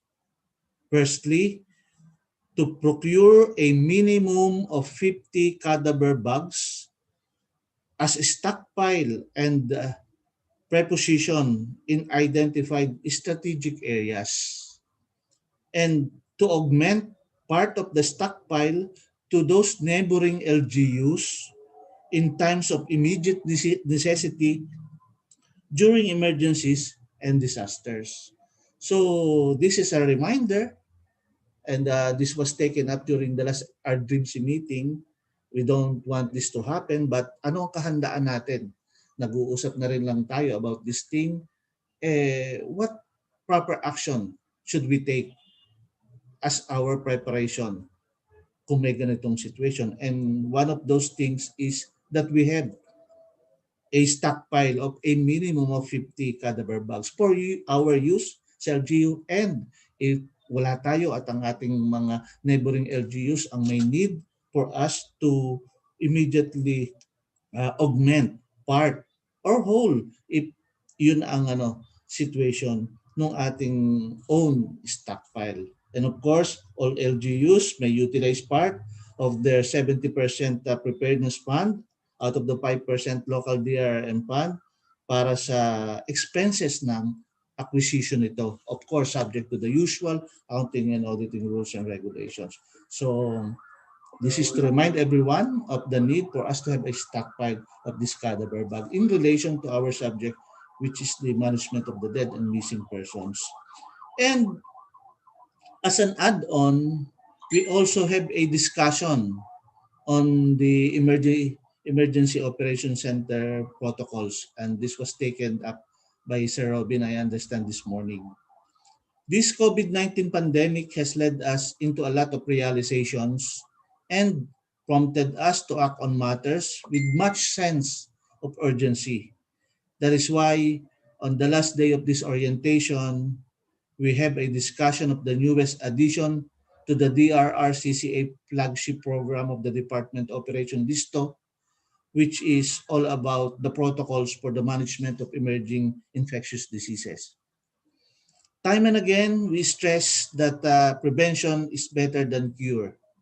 And as the Vice Chairperson for Disaster Preparedness of the National Disaster Risk Reduction Management Council, we always encourage our LGUs to put premium on the enhancement of capacities to carry out our mandate in relation to disaster risk reduction and management.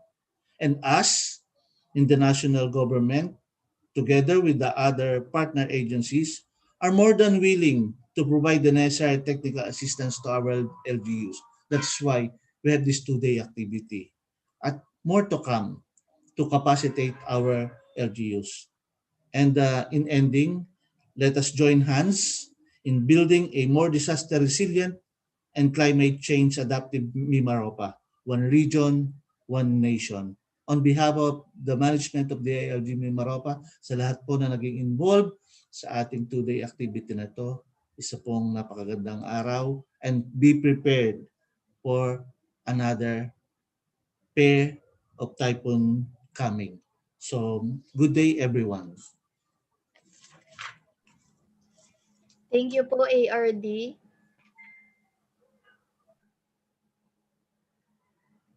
So yun po, that concludes po our two-day activity for our orientation po no sa MDM, EOC, and sa operations for the management of emerging infectious diseases.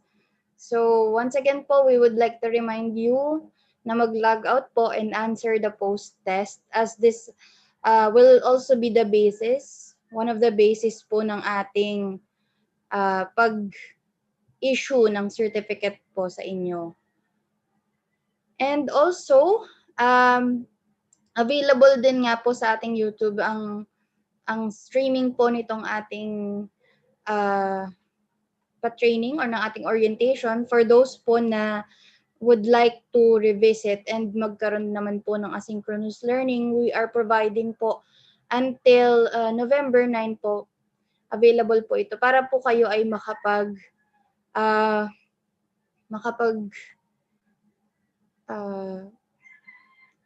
watch po and mabalikan po yung ating training and makapagsagot din po ng ating mga pre and post test and other necessary requirements po dito sa ating orientation.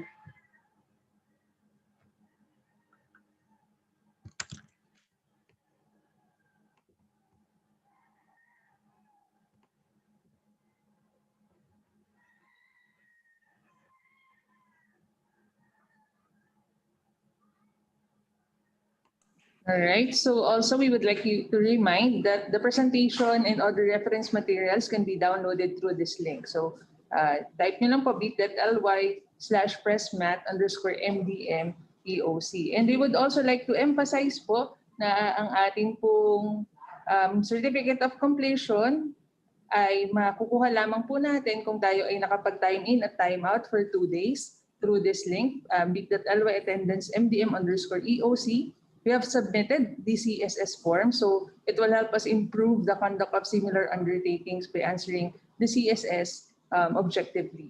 And of course, yung pinakamahalaga po, get an 80% or 10 out of the 12 rating on our post tests. Also, we would like to request everyone to follow our DILG Mimaropa Region official Facebook page. So type nyo lang po sa search bar ng ating Facebook DILG Mimaropa Region. And again, as advertised po, our YouTube channel is at DILG Mimaropa LGCBD. So pwede nating balik-balikan. So may mga nagsasabi po kanina na medyo na-disconnect sila sa Zoom. So sa ating pong YouTube channel, naka-stream po yung ating discussion for 2 days.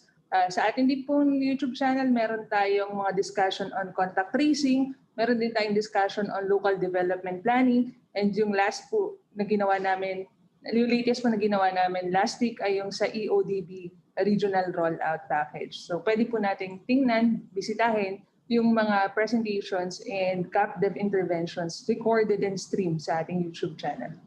And of course, we would like to invite our local planners, kung meron po tayo on board na local planners, to join us on the 4th and last session on the e-learning sessions on local planning, increasing responsiveness of plans in light of COVID-19. So mamayang hapon po ito, 1:00 hanggang 4:00 ng hapon. And so, again, we would like to extend our appreciation sa ating po mga naging resource speakers. Ongoing lang po ngayon yung NDRRMC meeting, kaya hindi nagpaalam na rin po ang ating mga resource speakers. Ayan, so that would be all. Maligayang buwan ng lokal na pamahalaan. At maraming salamat po sa inyong participation. Rest assured po that we will be providing you through your registered email address the presentation, the videos, and materials na discuss po at ginamit sa ating 2-day orientation. Once again, thank you and stay safe.